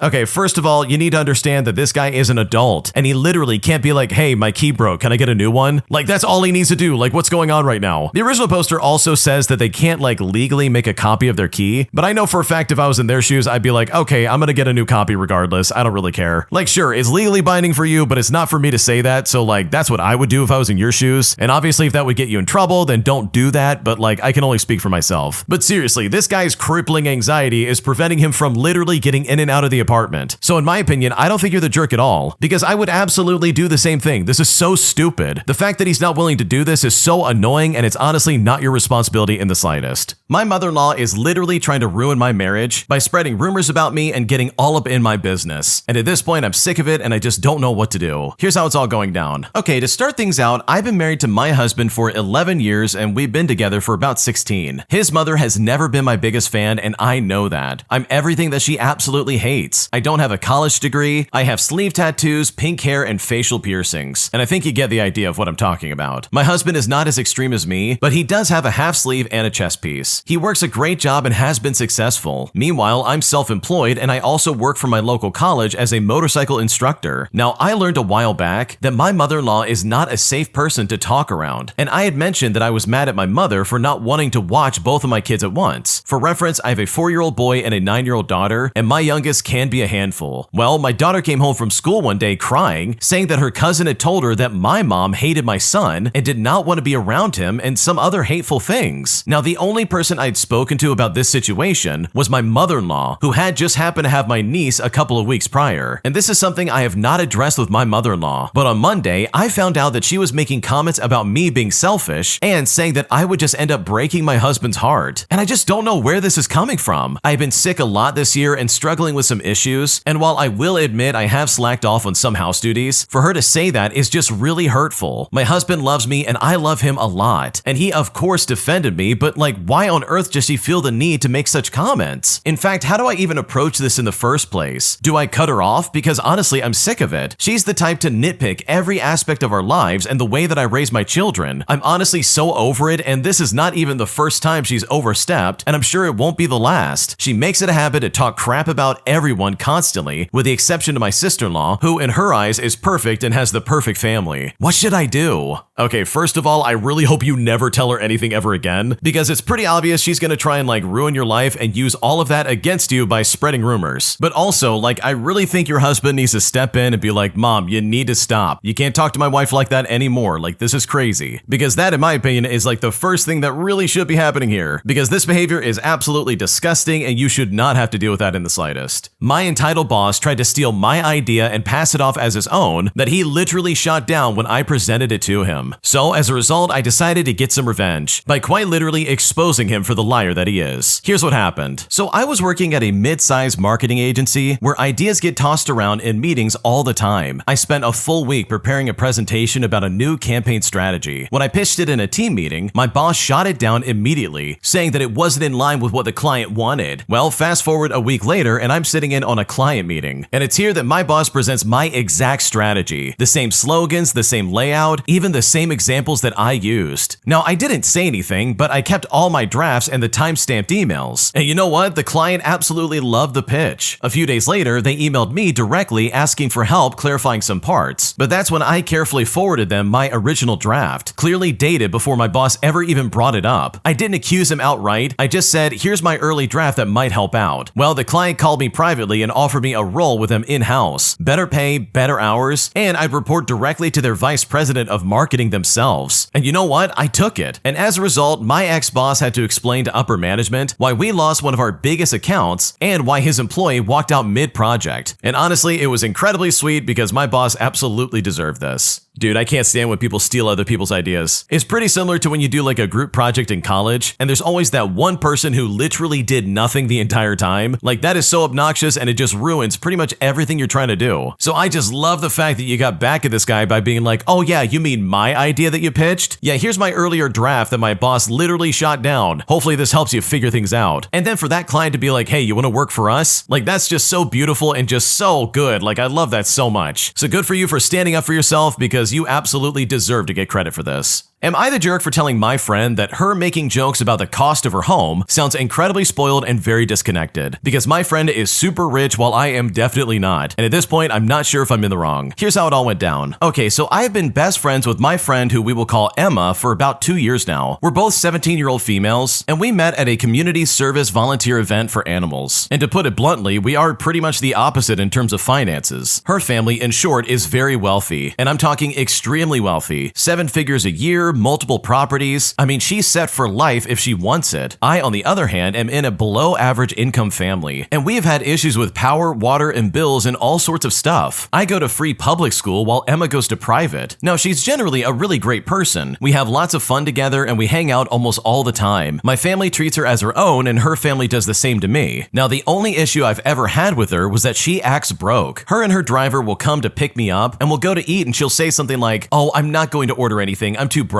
Or she'll say things like, oh, I wish I had to work and contribute like you have to, as if this is something to dream out. She acts like me having to work to help my family survive is a dream. Now, I never liked that she acted like she got it, because she doesn't and she never will. It's a struggle that she will never understand. In fact, the other day, she picked me up, and in the car, she picked up a call from her father. She told him that the university she's applying to needs proof of his finances to see that he can't afford it. Well, he made a joke saying, can't we just look at this house? I mean, it costs $3 million. But Dad, that's our neighborhood. Everyone's houses cost $3 million there. And when she said that, that really just rubbed me the wrong way. I told her that makes her sound spoiled, and if she wants to be so much like me and understand the struggle, she wouldn't be able to make this joke. Well, she kind of went quiet after that, and now has been replying to me kind of dry. So seriously, am I the jerk? It's very possible I just got angry and blew up, but I also kind of feel justified in what I said. What should I do? Okay, in my opinion, I think the original poster absolutely is a jerk because this was really uncalled for. Your friend literally didn't do anything wrong. And if anything, they've been really kind to you. Her family likes you, she likes you, and then you turn around all because of jealousy and snap at her simply because her family's rich. Like, I totally get that you're jealous because that's absolutely how this reads, but there's no reason to put someone down simply because they made a comment to their dad on the phone. Like, come on, that was really rude if you think about it. So yeah, I do think the original poster is the jerk, and they definitely should be apologizing in my opinion. My landlord is the most irresponsible person I've ever dealt with in my life, as we had to constantly deal with our power, our water, and our internet services being shut off all the time. But the final straw was when the police came in with a search warrant where they searched our apartment looking for our landlord, putting me and my roommate in a position where we decided we were going to move out and move on. Here's how it all went down. Okay, so finding affordable housing where I live is nearly impossible. So when my roommate and I finally managed to secure an apartment through an acquaintance, we were thrilled. It felt like a huge relief, even though the rent was higher than what we could comfortably afford. Because the rent included utilities and internet, we convinced ourselves it was worth it and decided to overlook a few glaring red flags. Well, it didn't take long before the problem started. The first time was when our electricity was cut off. Not because of us, but because our landlord had not paid the bill. We spent 5 days without power, which also meant we lost everything in the fridge. Legally, this meant we were not required to pay rent for those days, but when we pointed this out, our landlord flat out refused to reimburse us, and taking him to court would cost more time and money than simply letting it go. Then it happened again. The heating was cut off in November. After that, the internet began getting cut off every month, and eventually we just started paying the internet provider directly just to ensure that we had stable connection. Through all of this, we never once failed to pay our rent on time. The problem was our landlord. He simply was not passing it on. The final straw came when the police showed up at our apartment with a search warrant in his name. They searched the entire place, even barging in on me while I was taking a shower. And that was the moment we knew that we had to leave. In truth, we had decided long before to move out, but finding a new place in this market was incredibly difficult. We did give him notice, and we sent him a text message with our departure date and requested a walkthrough and asked about exchanging the keys and the deposit. We also mailed a formal letter to his legally registered address. And yes, this is an actual thing in Germany where we live. And wouldn't you guess it, of course, his registered address was our apartment. In the letter, we included documentation of the utility cuts and the police search as grounds for breaking the contract. Well, he never responded. Not to our text messages, not to our mail. We got no call, literally nothing. Essentially, he ghosted us. We already knew that we would never see our deposit again. I mean, clearly he's not great with money. So we left. There was no rotting food in the fridge and no shrimp in a lamp, but we didn't bother to clean up either. But it's here where the petty revenge really kicks in. After months of being ignored, after being left without heat, power, and internet, and after the drama of the police walking through our place and us walking away, he is now the one desperately texting us daily, begging to know if we're gonna pay rent, pleading for us to respond. He even asked for us if we could scan his important mail that is still arriving to our old address. Well, if ghosting is the game that he wants to play, then we are more than happy to play along with him, because this guy was a complete jerk and he is getting exactly what he deserves. Okay, I'll say this once and I'll say this again. If you're a landlord, there's no reason to act like this. And that is wishful thinking, but oh my gosh, this apparently just happens all the time to people. I'm thankful to have like landlords that don't treat me like that, because that would be a nightmare to deal with. Like, these people had their internet cut off, their power cut off. They had the police walk in on them when they're like literally trying to like take a shower. Like, oh my gosh, I would be so pissed off if that was me. So honestly, with all things considered, I'm so glad that you didn't respond to this guy, because this is the least you can do for him. He clearly took advantage of you guys and obviously did not respect the fact that you were paying for his bills. And now that the shoe's on the other foot, it's honestly so great to see that he's panicking, because just like the original poster said, this guy absolutely deserves it. Am I the jerk for refusing to move my roommate's dishes whenever I do my dishes? Because after she put this off for so long, and after using way too much of my dish soap, I not only have gotten really pissed off at her, but I've also decided to hide the dish soap that I use simply because I don't want her using it anymore. And at this point, I don't know if I'm justified or if anything I'm doing makes any sense. And I now just don't know what to do. Here's what's going on. Okay, so yesterday night, I apparently committed the cardinal sin of wanting to wash my dishes. I washed a bowl I had used for Fruit Loops and a plate that I had used for dinner. The plate was fairly greasy since I had mac and cheese and oxtail for dinner, and there was still milk left in the cereal bowl when I washed it. As I approached the sink, I noticed that my roommate had left a dinner bowl, a cup, and a fork in the sink. I didn't touch any of those items, and I just washed my own stuff. I didn't notice at the time, but apparently me washing my stuff left a greasy film and discolored water sitting in my roommate's stuff, which she would come to find out this morning. Well, she confronted me about this no less than an hour ago, and said that next time if I wanted to wash something and her dishes were in the sink, the proper thing to do would be to move them. And by the way, she used this incredibly condescending tone as if she was speaking to a child, but I told her I had no intention or desire to even touch her stuff, and that I wouldn't be doing that. For context, we had talked about leaving dishes in the sink, among other things, about a week ago, and I did relay my feelings on that to her. But seriously, I don't care as long as it doesn't stink and it doesn't block what I need to do. And I just don't know how one takes that to mean that I'm obligated to touch someone else's dirty dishes and somehow move them before cleaning my own as well. I don't care what happens to your dishes. And And if you leave them in the sink, then you must not either. We then drop the issue after some back and forth, and she goes to wash her stuff in the sink. I keep a larger bottle of Dawn by the sink, and for reference, it is the only dish soap brand that I use, which I also mentioned during our conversation. I mean, I even remember jokingly stating that it's kind of a pain in the butt because it is more expensive than other dish soaps out there. We agreed to alternate purchasing it when it runs out, but I had bought this one in particular. So what does she do? She absolutely loads the sponge with soap. I'm talking, I watch her put a full layer of Dawn onto the surface of the sponge before running it under the water, so most of it just goes down the drain anyways. I asked if she uses that much every time, and she just shrugged and said that she needs to use that much to combat the grease and muck left on her stuff. I didn't comment after that, but after she was done, I took the bottle straight into my room. So basically, the agreement we had can suck it. She hasn't noticed yet, but there's bound to be a blowout when she does. So seriously, am I the jerk here? Is there some sort of unspoken dishwashing rule that says you should move someone else's stuff before washing your own dishes? And should I have left the dish soap by the sink? Because right now I'm still pissed off and I just don't know what to do. Okay, I can confidently say that every single person in this story sucks. The original poster sucks by being super petty and taking the dishes, and also literally taking everything to heart. Like, come on, man, it's not that serious. I just don't know why you're getting so offended and like choosing to pick out all the things that she's saying. You're sitting there trying to be like, oh yeah, she is a really condescending tone, like they're talking to a child. And like, sure, maybe she did, but look at the way you're acting. You're literally hiding the dish soap in your room all because she used too much of it. But on the other hand, the roommate sounds insufferable as well. They sound just as obnoxious as the original poster in my opinion. So while I definitely think you're the jerk, I also think your roommate sucks as well. Because this is not that serious to get this pissed off about, and the fact that you want to be petty and hide the soap, in my opinion, is just incredibly petty and so unnecessary.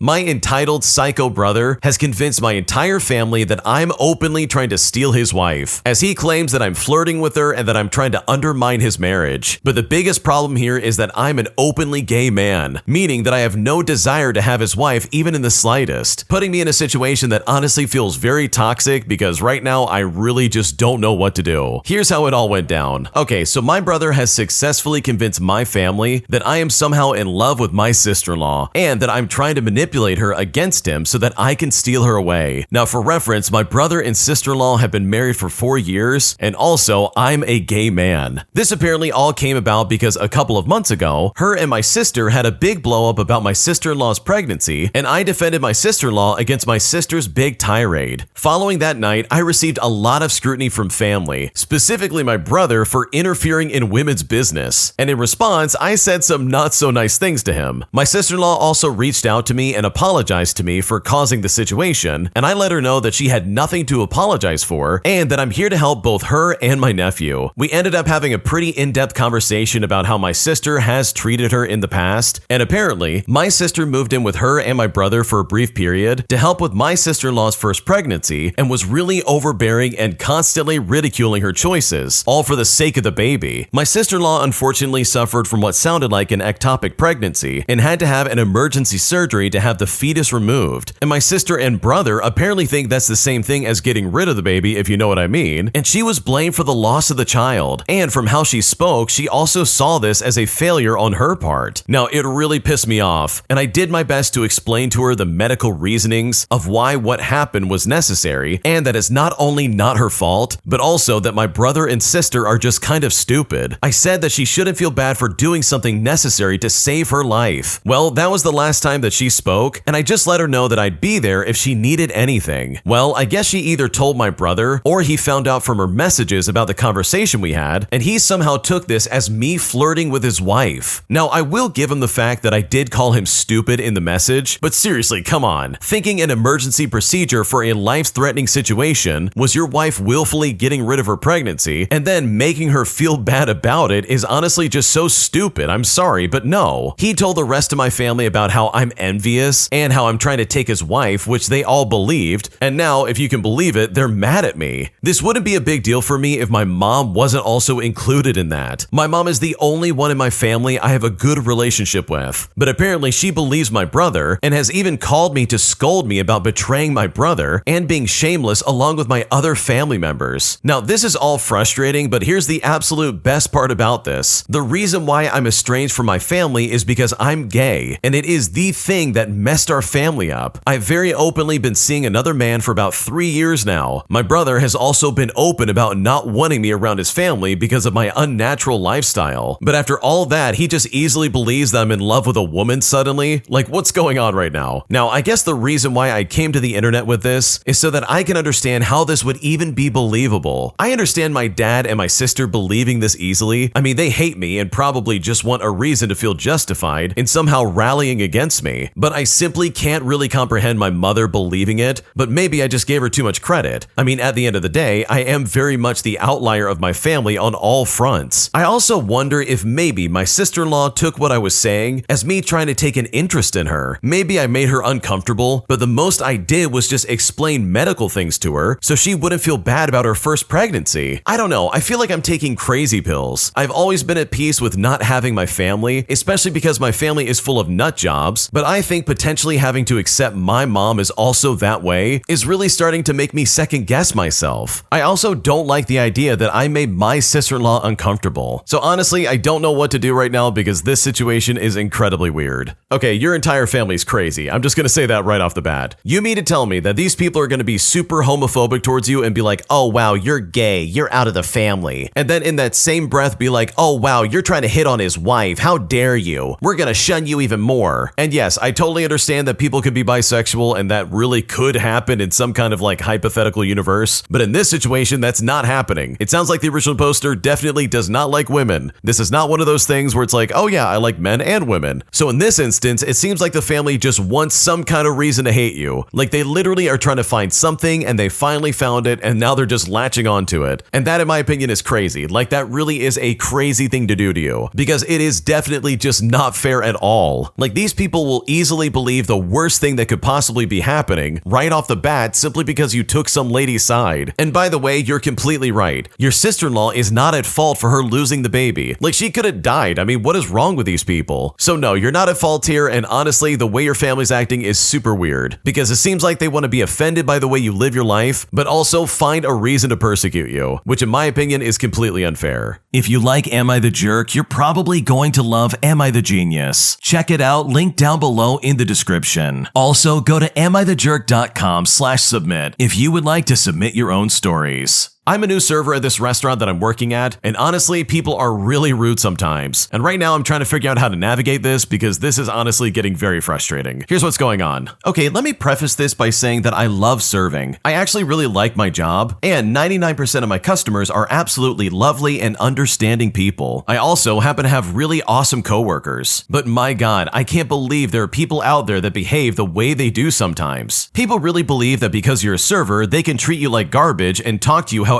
they want, and you can't really stand up for yourself without putting your job on the line. It's really annoying. I would say I'm a decent server. I mean, some of the customers take the time to thank me and compliment my service, and I always try my best to provide a good experience, even if I really just don't feel like it or want to. Regardless, people love making incredibly rude remarks. I've noticed a lot of people will just make snarky comments instead of communicating their needs to you, and even still expect you to wait on them hand and foot. No, you're not my only table, and I don't have time to play passive-aggressive games with you. I usually handle this by being super nice in response, and sometimes the person realizes they're being a jerk and they stop, but other times the rudeness continues. Other times I pretend like I don't understand what they just said, and I avoid checking on the table as much as possible. I'm usually able to avoid taking it personally because it's just a reflection of the individual's self-esteem and need for control, and not anything that I did, but honestly it can be really hard sometimes. I'm a pretty sensitive person, and I can be hurt a little bit by some of these remarks, but I'm really hoping to grow some thicker skin as I move forward. On a positive note, I'm serious when I say that most of my customers are wonderful. I don't think a lot of servers can relate, and I feel really privileged for that, because those good customers make up for the few Karens I get by a long shot. Dude, as someone who has worked in the restaurant business, I relate so much to this, which is why I wanted to share it. Like, this hits me to my core, dude. There are just some people who are so mean to you. Instead of being a decent human being, they see you as like some kind of servant, as if they own you in some kind of way. Like, there really are some people out there who are so insecure and weird that they need some kind of control in their life. And guess what? As the server, you just happen to be that person. You're the 1 ounce of control they have over their crappy life. Because chances are they have an awful job that they get told what to do all day, and this is the only chance they get to be somebody. And I gotta be honest, I hate people like that so much. Like, in my opinion, and I think I've said this on this channel before, but the way you treat people in customer service is a direct reflection of who you are as a person. Because if you treat them like crap and treat them like, oh yeah, you're my slave, work harder, then you are a terrible human being. I truly think you're not a good person, and like, you need to check yourself and figure your life out. Because people in customer service, especially servers, are literally just trying to do their job. And if you treat them like crap, then in my opinion, you're a crap human being. My entitled psycho in-laws sent my husband an invite to his sister's wedding, completely ignoring the fact that these people were crazy and had burned bridges with our family from the very beginning. And right now, I'm honestly so stressed out that I just don't know what to do. Here's how it's all going down. Okay, I want to start off by saying that from the moment I had kids, my in-laws excluded me. On my first Mother's Day with 2 children, everyone exchanged gifts except me. The last Christmas I spent there, the only gift I got was from my nephew. In fact, my mother-in-law even lied to child services, saying that I was crazy and I fed my kids like animals, all because I didn't conform to their rules. Now, a year before the blow-up and everything kind of went down in this post, we had already said that my sister-in-law, who we will call Felicia for the sake of the story, was not allowed around our kids. And the reason why is that she was actively trying to insert herself as my daughter's mother. Well, even though we established this boundary, my in-laws still snuck her around them anyways, showing us that they literally just didn't care. But the final straw is when Felicia literally physically attacked me while I was holding my 18-month-old baby because I told my father-in-law not to force kisses on my kid's lips. My mother-in-law stood there and just let it happen. And then later afterwards, they told my husband they would always stand by Felicia, even if it meant abandoning him. And then about 3 weeks ago, my mother-in-law finally reached out to me to try and fix things. And guess what? I was met with no accountability and her pretending that she didn't actually witness what happened, even though my husband also witnessed it, but he couldn't get to me fast enough. They told everyone in the family that I attacked Felicia, even though I physically couldn't have done it. I was holding my son in one arm and my diaper bag in the other, and they all watched me walk out of the room with my arms full. We have been extremely low contact or even no contact since the attack, and now a year later, Felicia is getting married, with them basically saying that she's met a good guy. Now, my husband has specifically stated that he would never go to her wedding because she burned the bridge. But just take a guess as to what my mother-in-law does anyways. She sent us a wedding invite to Felicia's wedding, addressing it specifically to my husband. Not me, not our kids, only him. And mind you, this was weeks after him saying that he would never go to the wedding. So even after everything they've done, they seriously think that he would want to celebrate the sister who assaulted his wife and child. I mean, how delusional can you actually be to think that he'd go and pretend to be a happy family with them just for pictures and appearances? So truly, this whole situation is so messy that I'm just not sure what to do. Okay, this is some scary stuff because, oh my gosh, my first question immediately was to say, wait a second, why did you not call the police? But the original poster has an update because they basically said that their father-in-law is a retired cop, and at the time, the husband basically said it was safer to leave as a family just so they could basically protect the family and the kids. And that really sucks because, like, holy crap, I can't imagine having someone attack me while holding a baby, all because you're like, hey, don't kiss my kids on the lips. Like, in my opinion, I think it's time to go actually no contact because these people are literally enabling Felicia to be a terrible person while also trying to deny it and be like, oh no, you're the one that actually attacked her, not the other way around. So yeah, this whole situation is weird, and hopefully you're able to escape these people and literally go no contact once and for all, because they definitely do not sound like good people. Am I the jerk for not letting my friend stay in my second property for free simply because I don't trust him, as he literally got evicted from his last place for not paying rent? Because right now he's calling me a jerk and trying to turn this situation against me. And at this point, I really just don't know what to do. I want to start off by saying that I'm a 27-year-old male and I come from poverty. And I mean like bad poverty. Myself, my parents, and 2 sisters grew up in a studio apartment, barely surviving, and it was honestly horrible. I love my family, but I hated my living situation.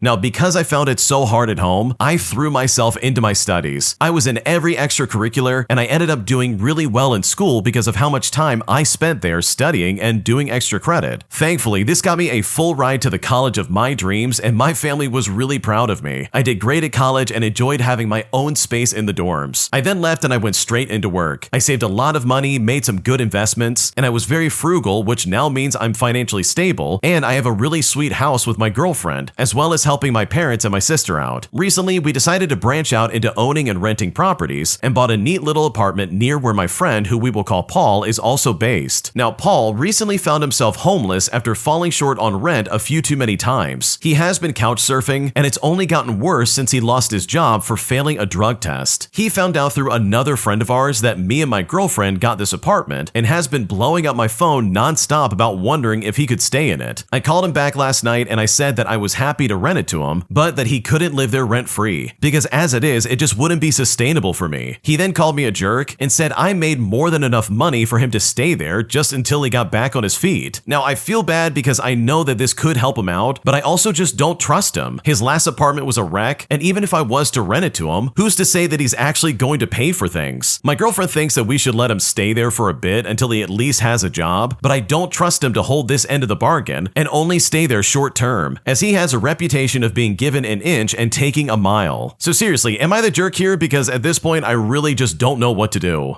Okay, in my opinion, there is no way I would ever give that property up to that guy. This Paul guy really reads as the type of person who would squat pretty much regardless, and it sounds like he's desperate enough to probably do that as long as possible. He doesn't seem super reliable on his paychecks, and honestly, I just would not trust that for a second. Because in my opinion, I would much rather be a jerk in this situation than to hand over my property over to someone who literally will most likely just destroy it. My husband deleted all of his social media apps right before he was going under for surgery, and now I'm left wondering if I'm overreacting because right now I'm not sure what's going on. Here's how it all happened. Okay, so my husband was scheduled for a medical procedure at the hospital due to some reoccurring health issues. He's still young, but has been dealing with chronic kidney problems that needed more intensive treatment. A few days ago, his symptoms flared up badly, severe back pain and swelling. I convinced him he needed to go to the emergency room, so at 2 o'clock in the morning, we were admitted. The doctors decided he needed a procedure under general anesthesia to place a temporary stent. Before they took him back, he had to give me his phone and other belongings to hold during the surgery. While he was in the operating room, his phone kept getting notifications. When I went to check if any were from the doctors or important family updates, I realized he had deleted Instagram, Snapchat, and Facebook, all apps that were definitely there just yesterday when we were showing each other funny videos while waiting in the ER. Now, this seemed really strange to me because he's always been pretty active on social media, especially Instagram, where he posts gym updates and connects with old friends. I mean, we've never been secretive about our phones or social media accounts. Now, I'm probably just stressed out and overthinking because I'm terrified about his health, but the timing just feels really weird. Why would somebody delete their social media right before going under anesthesia? I mean, we did have some issues in the past before we were married. He had been messaging an ex-girlfriend inappropriately, and I forgave him and we worked through it. But I don't know. Maybe I'm just exhausted and paranoid from sitting in this hospital all night worrying about him. We have 2 small kids at home, and there's so much going on right now. I love him so much, and I'm genuinely just really scared about what could happen during this procedure. So seriously, am I reading way too much into this? Or should I ask him about it once he's recovered? What should I do?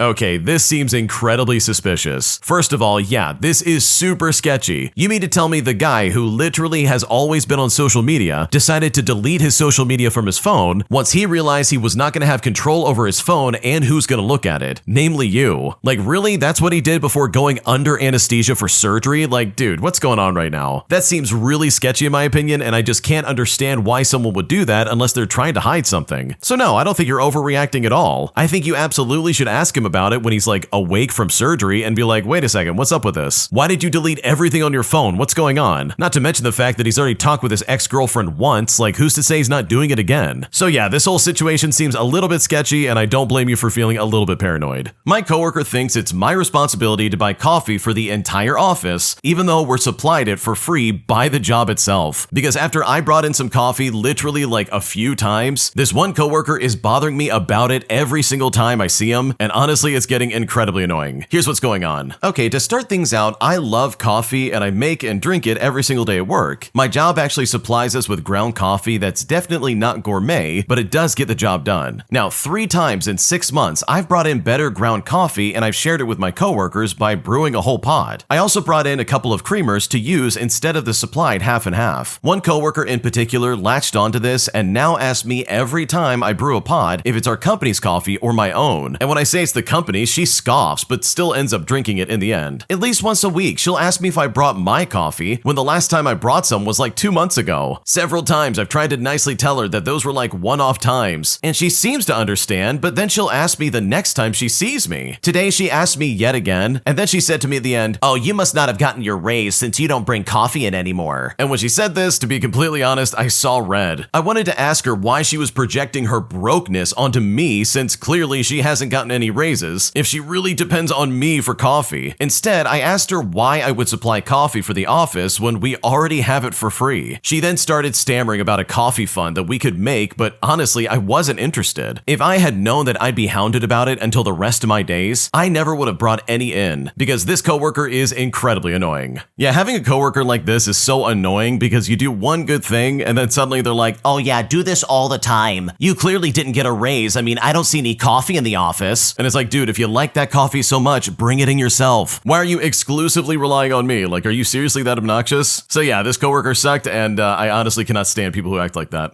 Today, I towed my roommate's boyfriend's car after he kept parking in my reserved spot, forcing me to take actions that honestly I never thought I'd have to make because they quite literally refused to listen. Here's how it all went down. Okay, to start things out, I'm a 31-year-old female, and I share a 2-bedroom apartment with my roommate. Our building has a few parking spots that are reserved for tenants, which I pay an extra $180 a month for because I work late shifts and I just don't want to have to look for a place to park on the street at 1 o'clock in the morning. When she moved in, I made it very clear that my parking space is mine and that the lease contains a rule about towing unauthorized cars in paid-for tenant spots, and she told me that she understood. Well, a few weeks later, her boyfriend started borrowing my spot without permission. I left a note and I sent her a text message to inform her nicely the first time, and the second time I found him while I was coming back from the store, and I asked him nicely to not park in the spot because it's not his, and I pay for it so I'd like to use it. He then laughed and said that it was just a few hours, and I ended up parking on the street and caused me to get like a $75 ticket. But the third time was the worst. When I came home at midnight, his car was already parked in my parking spot. I drove around for half an hour before finally parking on the street, and once again ended up with a $75 ticket. So I texted my roommate and I asked her to make things right. She then replied that she was sorry but didn't offer to pay me back, with her assuring me that it wouldn't happen again. Well, last Thursday it did happen again. When I go there at 1 o'clock in the morning and I saw his car, I just sat there with that awful feeling in my stomach. I took a picture of the plate and the reserve sign with my apartment number, and I called the tow company that was listed in the lobby. Well, they came in under 20 minutes and they towed his car. So I parked mine and I went up to my room and just went to sleep. About an hour later, my friend barges into my room in a panic. She says her boyfriend had went downstairs and his car was gone. She then yelled at me saying that I should have called them first, asking to move the car, and that I should not have towed it. But I said I'd already called her many times. And you know what? She didn't want to help me. And instead, I would get multiple parking tickets because of this. She then told me that I was doing too much and that it's not that big of a deal. And now I'm being told that he has to pay $275 just to get his car back. The next day, she wanted me to cover the towing fee, and I told her I would be more than happy to split the difference if she covered my parking tickets first, as well as the next month's parking fee since I could not use the space. She says that I'm blackmailing her and that I went way too far with towing the car. Well, as you can probably imagine, right now the atmosphere in our place is super awkward and very tense. Maybe I could have tried calling one more time, but I paid for the spot and I wanted to use it. I've asked many times, and she never even cared to help me out. So seriously, did I overreact by towing her car? Because right now I'm not sure if I'm in the wrong. No, in my opinion, I think you did the right thing. You gave these people 3 chances, and one of the times the guy laughs at you and says, "Oh, it's just gonna be for a few hours." And it's like, okay, if I'm gonna pay like what, $180 a month, then you better believe I'm gonna be weird about people parking in my spot. Seriously, if I'm paying that much money and someone's still gonna disrespect me, then congratulations, your car's getting towed and there's nothing you can do about it. So no, I don't think you're the jerk at all, and I think what you did is completely understandable. My entitled parents demand that I pay for their rent despite the fact that I moved out of their house as fast as possible because they were literally the worst parents on planet Earth. Things are now so bad that my mom's entire side of the family is saying that they're gonna cut me out of their lives if I don't give my parents money for rent, leaving me in a situation that I honestly never thought I'd ever be in because right now I just don't know what to do. Here's what's going on. I'm an 18-year-old female and I moved out of my parents' house a little while ago as soon as I could. To provide some context, my parents were both emotionally awful towards towards me, and they have wronged me many times in my life, including threatening to get rid of my dog, which is an entirely different story in and of itself. Since I moved out, I've been working a job and paying rent for an apartment that I share with my friend, and I've had enough money left to save up a bit to go to college in a few years. I am the youngest in the family, so after I moved out, no one was left at home because both my siblings moved out as well. So their financial support from my brother paying them rent for his bedroom has also been cut off. I'm also completely independent, and I've told my parents multiple times that I want nothing to do with them, and I've even blocked their numbers completely. Now, with that bit of context out of the way, this is where things get really tricky. Earlier this week, my grandmother called me and explained that my parents desperately need money for rent and asked me if I could spare some money from my college savings, which I saved up on my own so far, by the way, just to help them out. When I heard this, I outright refused, and I told my grandmother I would not be helping at all since every penny in my savings is gathered by me working hard and supporting myself. I love my grandmother, and I told her that if she needed help herself, I was willing to help out, but I would not help my parents under any circumstances. Well, for this entire week, my aunt has been calling me repeatedly, saying that my parents really needed this and deserved it for raising me. In fact, my mom's entire side of the family has said they would cut me off if I didn't help them out, which is honestly just so petty. Because seriously, I'm only 18 years old. They should be the ones stepping up and helping instead, not me. I told my friend about it, and she said that I was taking it too far and that apparently I should have helped them out. So now I feel like I'm going crazy, and I'm honestly wondering, am I the jerk for not wanting to help them out, especially for the way they treated me growing up? Because at this point, I really just don't know what to do. Okay, first things first, no, you're not the jerk for not helping out your parents. All of the adults in the room who are saying, wow, you need to help your parents out. They deserve it. They raised you. I mean, come on. Like every single one of those people, from your grandparents to your aunt to your mom's entire side of the family, like all of them are crazy, and I would disregard anything they ever say to you, because this is nuts. You mean to tell me that the 18-year-old who just moved out from their awful house is now financially responsible for the rent of their parents' house? Like, I'm sorry, someone please make this make sense, because this is some crazy talk. Under no circumstances are you ever responsible for that. Like, honestly, if your parents were at least a little bit decent towards you, I'm sure this situation would have been a lot different. I'm positive you would have been like, okay, I'm gonna help you out, I'm gonna do whatever it takes to make sure that you're taken care of. But the fact of the matter is that your parents sucked growing up. So why should you be expected to be like dragged back into that? Like, dude, what's going on right now? So no, you're not obligated to give anybody money. Your parents are clearly deadbeats, and their entire family are deadbeats as well. Especially with them being like, oh, we're gonna cut you out of the family if you don't give them money. It's like, dude, what are you talking about? This is not making any sense. Because if they really cared, they would step up and do something about this, instead of badgering the teenager about helping their parents out, who, by the way, were not very good parents to begin with. If you like Am I the Jerk, you're probably going to love Am I the Genius. Check it out, link down below in the description. Also, go to amithejerk.com/submit if you would like to submit your own stories. My friend got super pissed off at me when I decided not to lend them more money after they literally still owe me about $200 from the last time I gave them money. And right now, I'm honestly blown away, and I just don't know what to do. Here's what's going on. A few months ago, a close friend of mine asked to borrow $200 to cover rent. I lent it to him because I trusted him, but it's been a few months and they still have not paid me back. I brought it up a couple of times politely, but they keep brushing it off and saying they'll get it to me soon. Well, last week, they asked me to borrow another $150 for bills. But I straight up told them I wasn't comfortable lending them more money until they paid back what they already owed. I tried to explain it in a kind way and even offered to help them figure out a way to manage their finances, but I couldn't give them more cash. That was off the table. Well, instead of understanding, they got upset and said that I wasn't being a good friend, and that after everything they've done for me, I should at least help them out again. And honestly, I'm pretty frustrated. I don't mind helping friends when I can, but I also have boundaries. And right now, I'm starting to feel like this friendship might be more about money than actual support,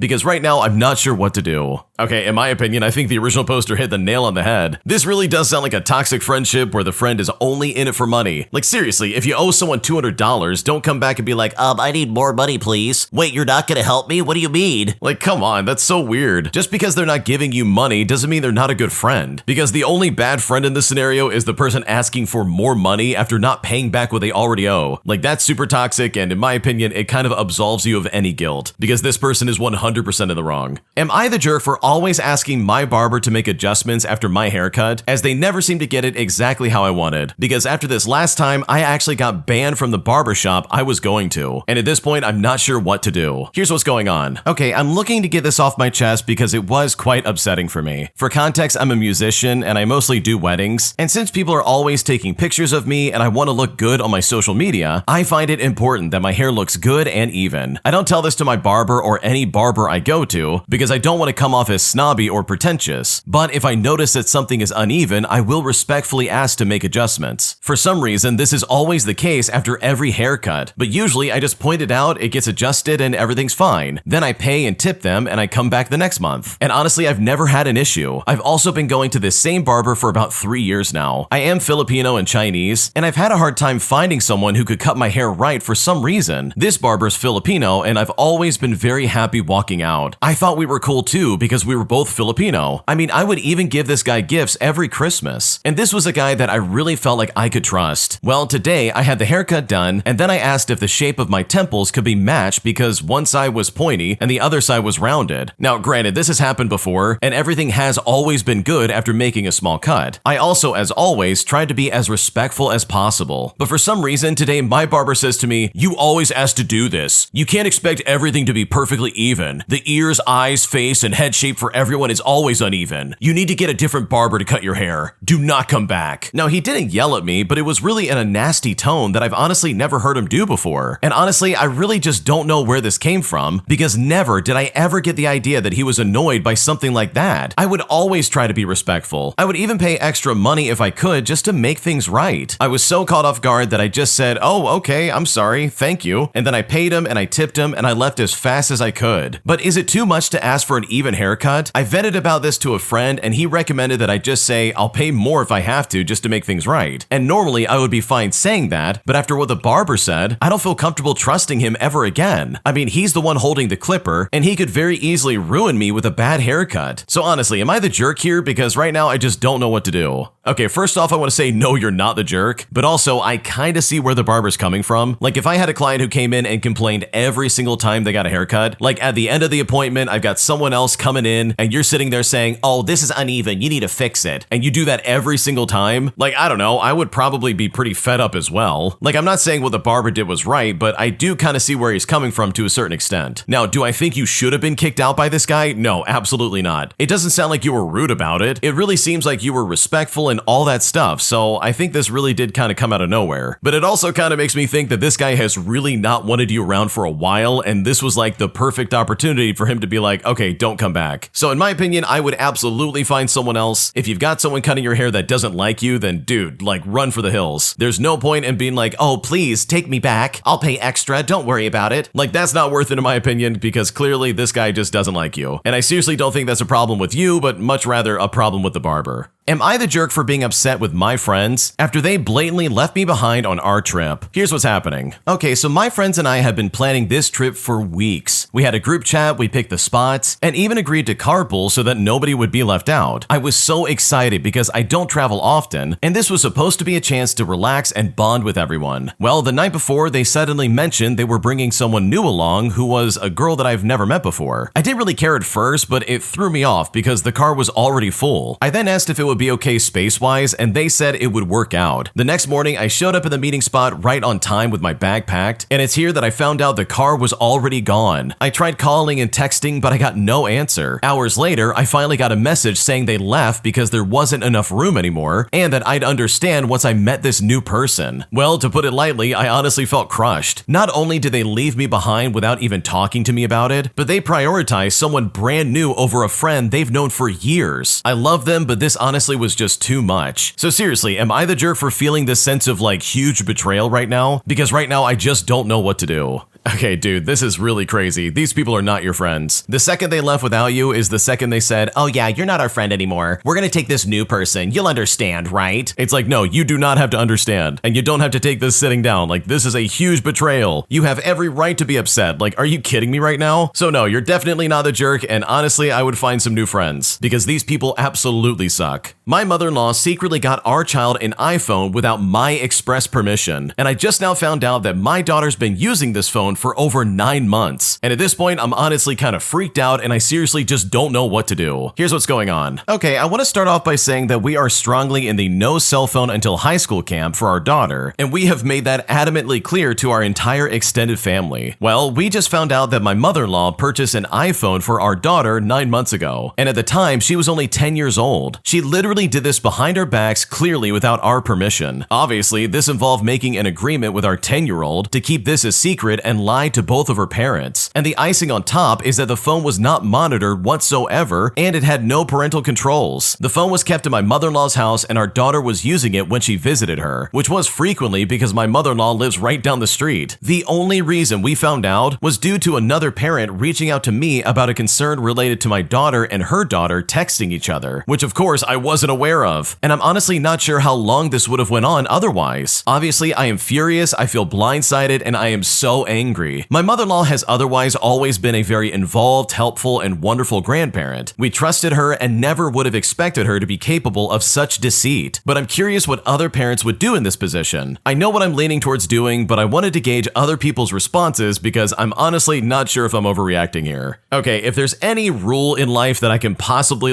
articulate on this channel, it is this one simple rule. You do not mess with other people's kids. You don't try to make them lie to their parents. You don't try to have secrets with them that their parents don't know about. You don't do anything of that nature. That is creepy and that's weird. And the fact that your mother-in-law decided, oh yeah, we're gonna get you a phone and just don't tell your mom about it. You can only use it when you're at my house. It'll be our little secret. I mean, I don't know about you, but that's really creepy, and that would be an instant route to never seeing that kid ever again. This is a 10-year-old we're talking about, dude. They're 10. You can't just sit there and be let's keep a secret between you and me. Your mom doesn't need to know. Here's a phone. Dude, that's crazy. That's absolutely inappropriate. And no, you're not overreacting, because this is a situation where you absolutely should be freaking out and saying absolutely not, never again, especially since it involves your 10-year-old daughter. Am I overreacting about my boyfriend wanting to take my car for his work trip that literally will have him driving for about 10 hours round trip? Because I know for a fact he can take a company car no problem, and yet still he wants to take my car instead, which is now making me question pretty much everything about this entire situation. Here's what's going on. So my boyfriend and his buddy are going on a work trip. They work at the same office together, and it is about a 5-hour drive each way, so 10 hours round trip in total. Instead of using a company car, which does exist, or a paid-for rental car, which is also an option, they wanted to take my car or my friend's car because we have SUVs. For reference, the guys have a truck, and the truck gets bad gas mileage, and it's apparently just way too small for them. And I guess combined with them and the luggage and golf clubs, it just would not be enough room. So the car that's in my name that I make the payments on and that I rely on, they want to take. Now, neither I nor the other guy's wife get to go, and we basically don't get to benefit from this trip at all. But somehow it's fine for one of the wifey's cars to rack up the miles. I mean, seriously, make it all make sense. Well, when they came to me, I said no, because I don't want the extra wear and tear. And suddenly, I'm the bad guy in this situation. Why is the default plan to risk my car instead of a work vehicle for a work trip? So seriously, internet, please tell me, am I overreacting here? Or is this actually as ridiculous as it all feels? Because right now, I really just don't know what to do. Okay, I've got to be honest here, I really don't think this is a work trip, and some of the other people in the comments section have pointed this out as well. I understand you'll do fun things on a work trip, and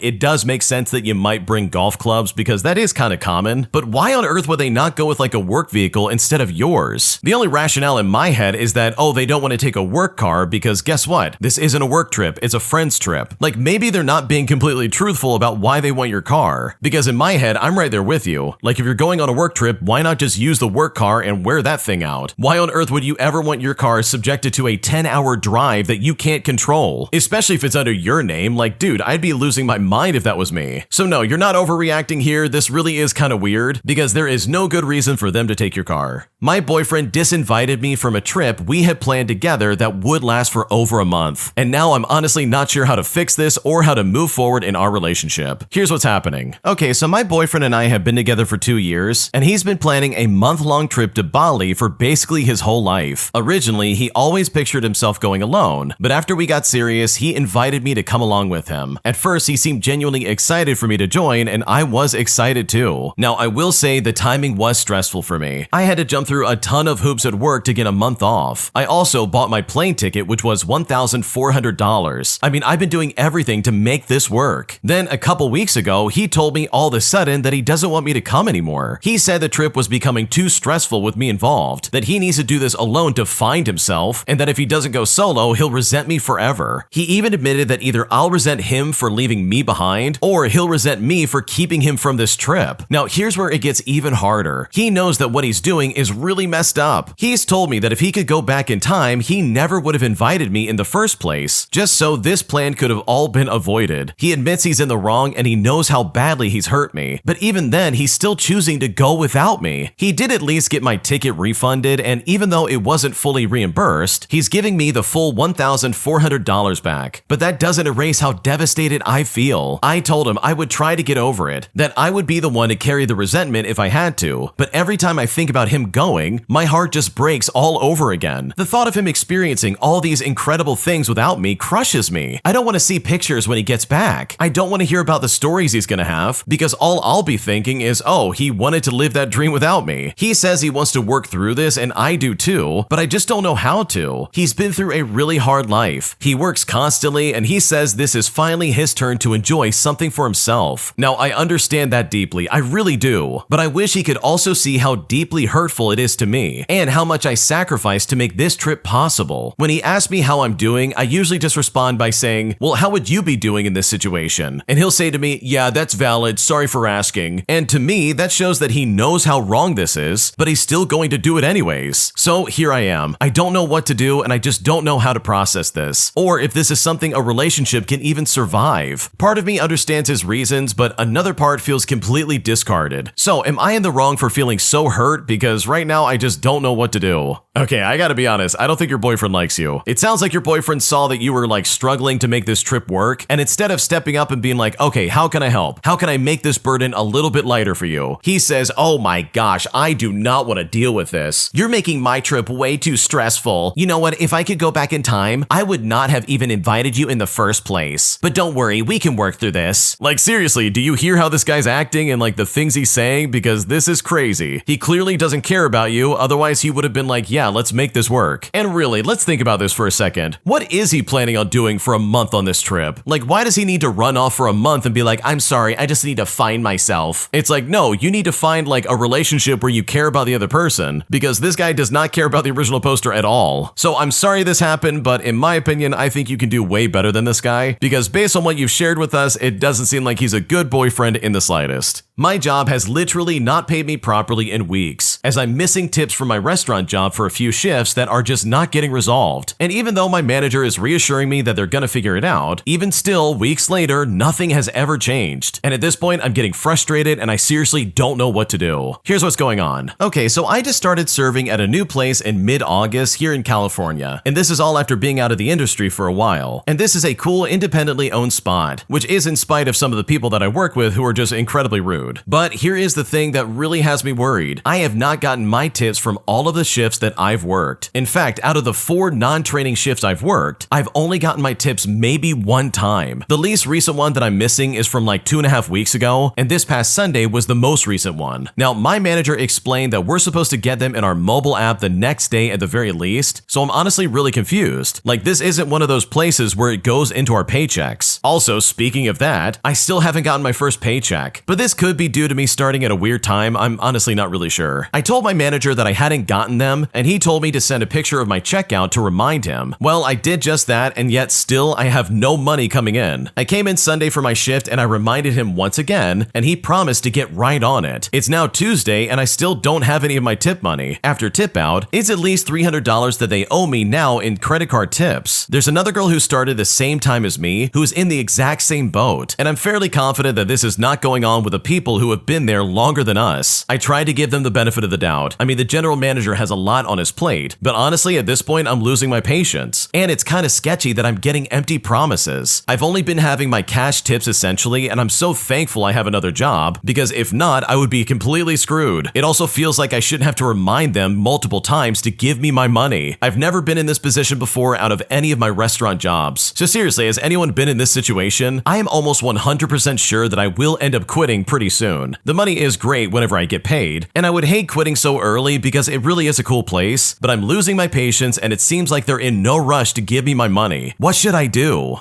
Okay, first of all, this is crazy and you don't deserve this in the slightest. Like, there's no excuse for them not paying you on time. And the fact that they're not paying you properly and giving you your tips, in my opinion, means that there's some kind of shady business going on. And legitimately, there's no good excuse. Like, there's nothing they can say that would make me be like, oh yeah, that's why they're doing it that way. Oh, now it makes sense. My bad, never mind. Like, what are you talking about? No, that's not okay in the slightest. You need to get paid during the pay period, and that's that. Especially when it comes to your tips. It also kind of seems like they're waffling about and not taking this seriously, because dude, what in the world is going on? If I was a manager, this would be like the first thing I would take care of. I'd be like, wait a second, you're not getting paid properly? Let me drop everything that I'm doing and take care of this because this is wage theft. So in my opinion, it kind of seems like they're stringing you along, and if this really is the case, they absolutely need to be reported. And on top of that, you need to take screenshots of everything you've ever done and possibly get copies of like the credit card tips that you've gotten in the past. Because if there really is some shady business happening here that I really hope isn't the case, then you will want all the evidence in the world that these people are essentially trying to screw you over, and you do not deserve that in the slightest. My entitled brother-in-law is demanding that we loan him $100,000, also he can pay his tax bill for his business. But after watching on the sidelines as he's made one risky decision after another, I'm deciding to put my foot down and say that this is not happening, resulting in my entire in-law family coming against me and saying that I'm in the wrong. And at this point, I'm honestly not sure what to do. Here's what's happening.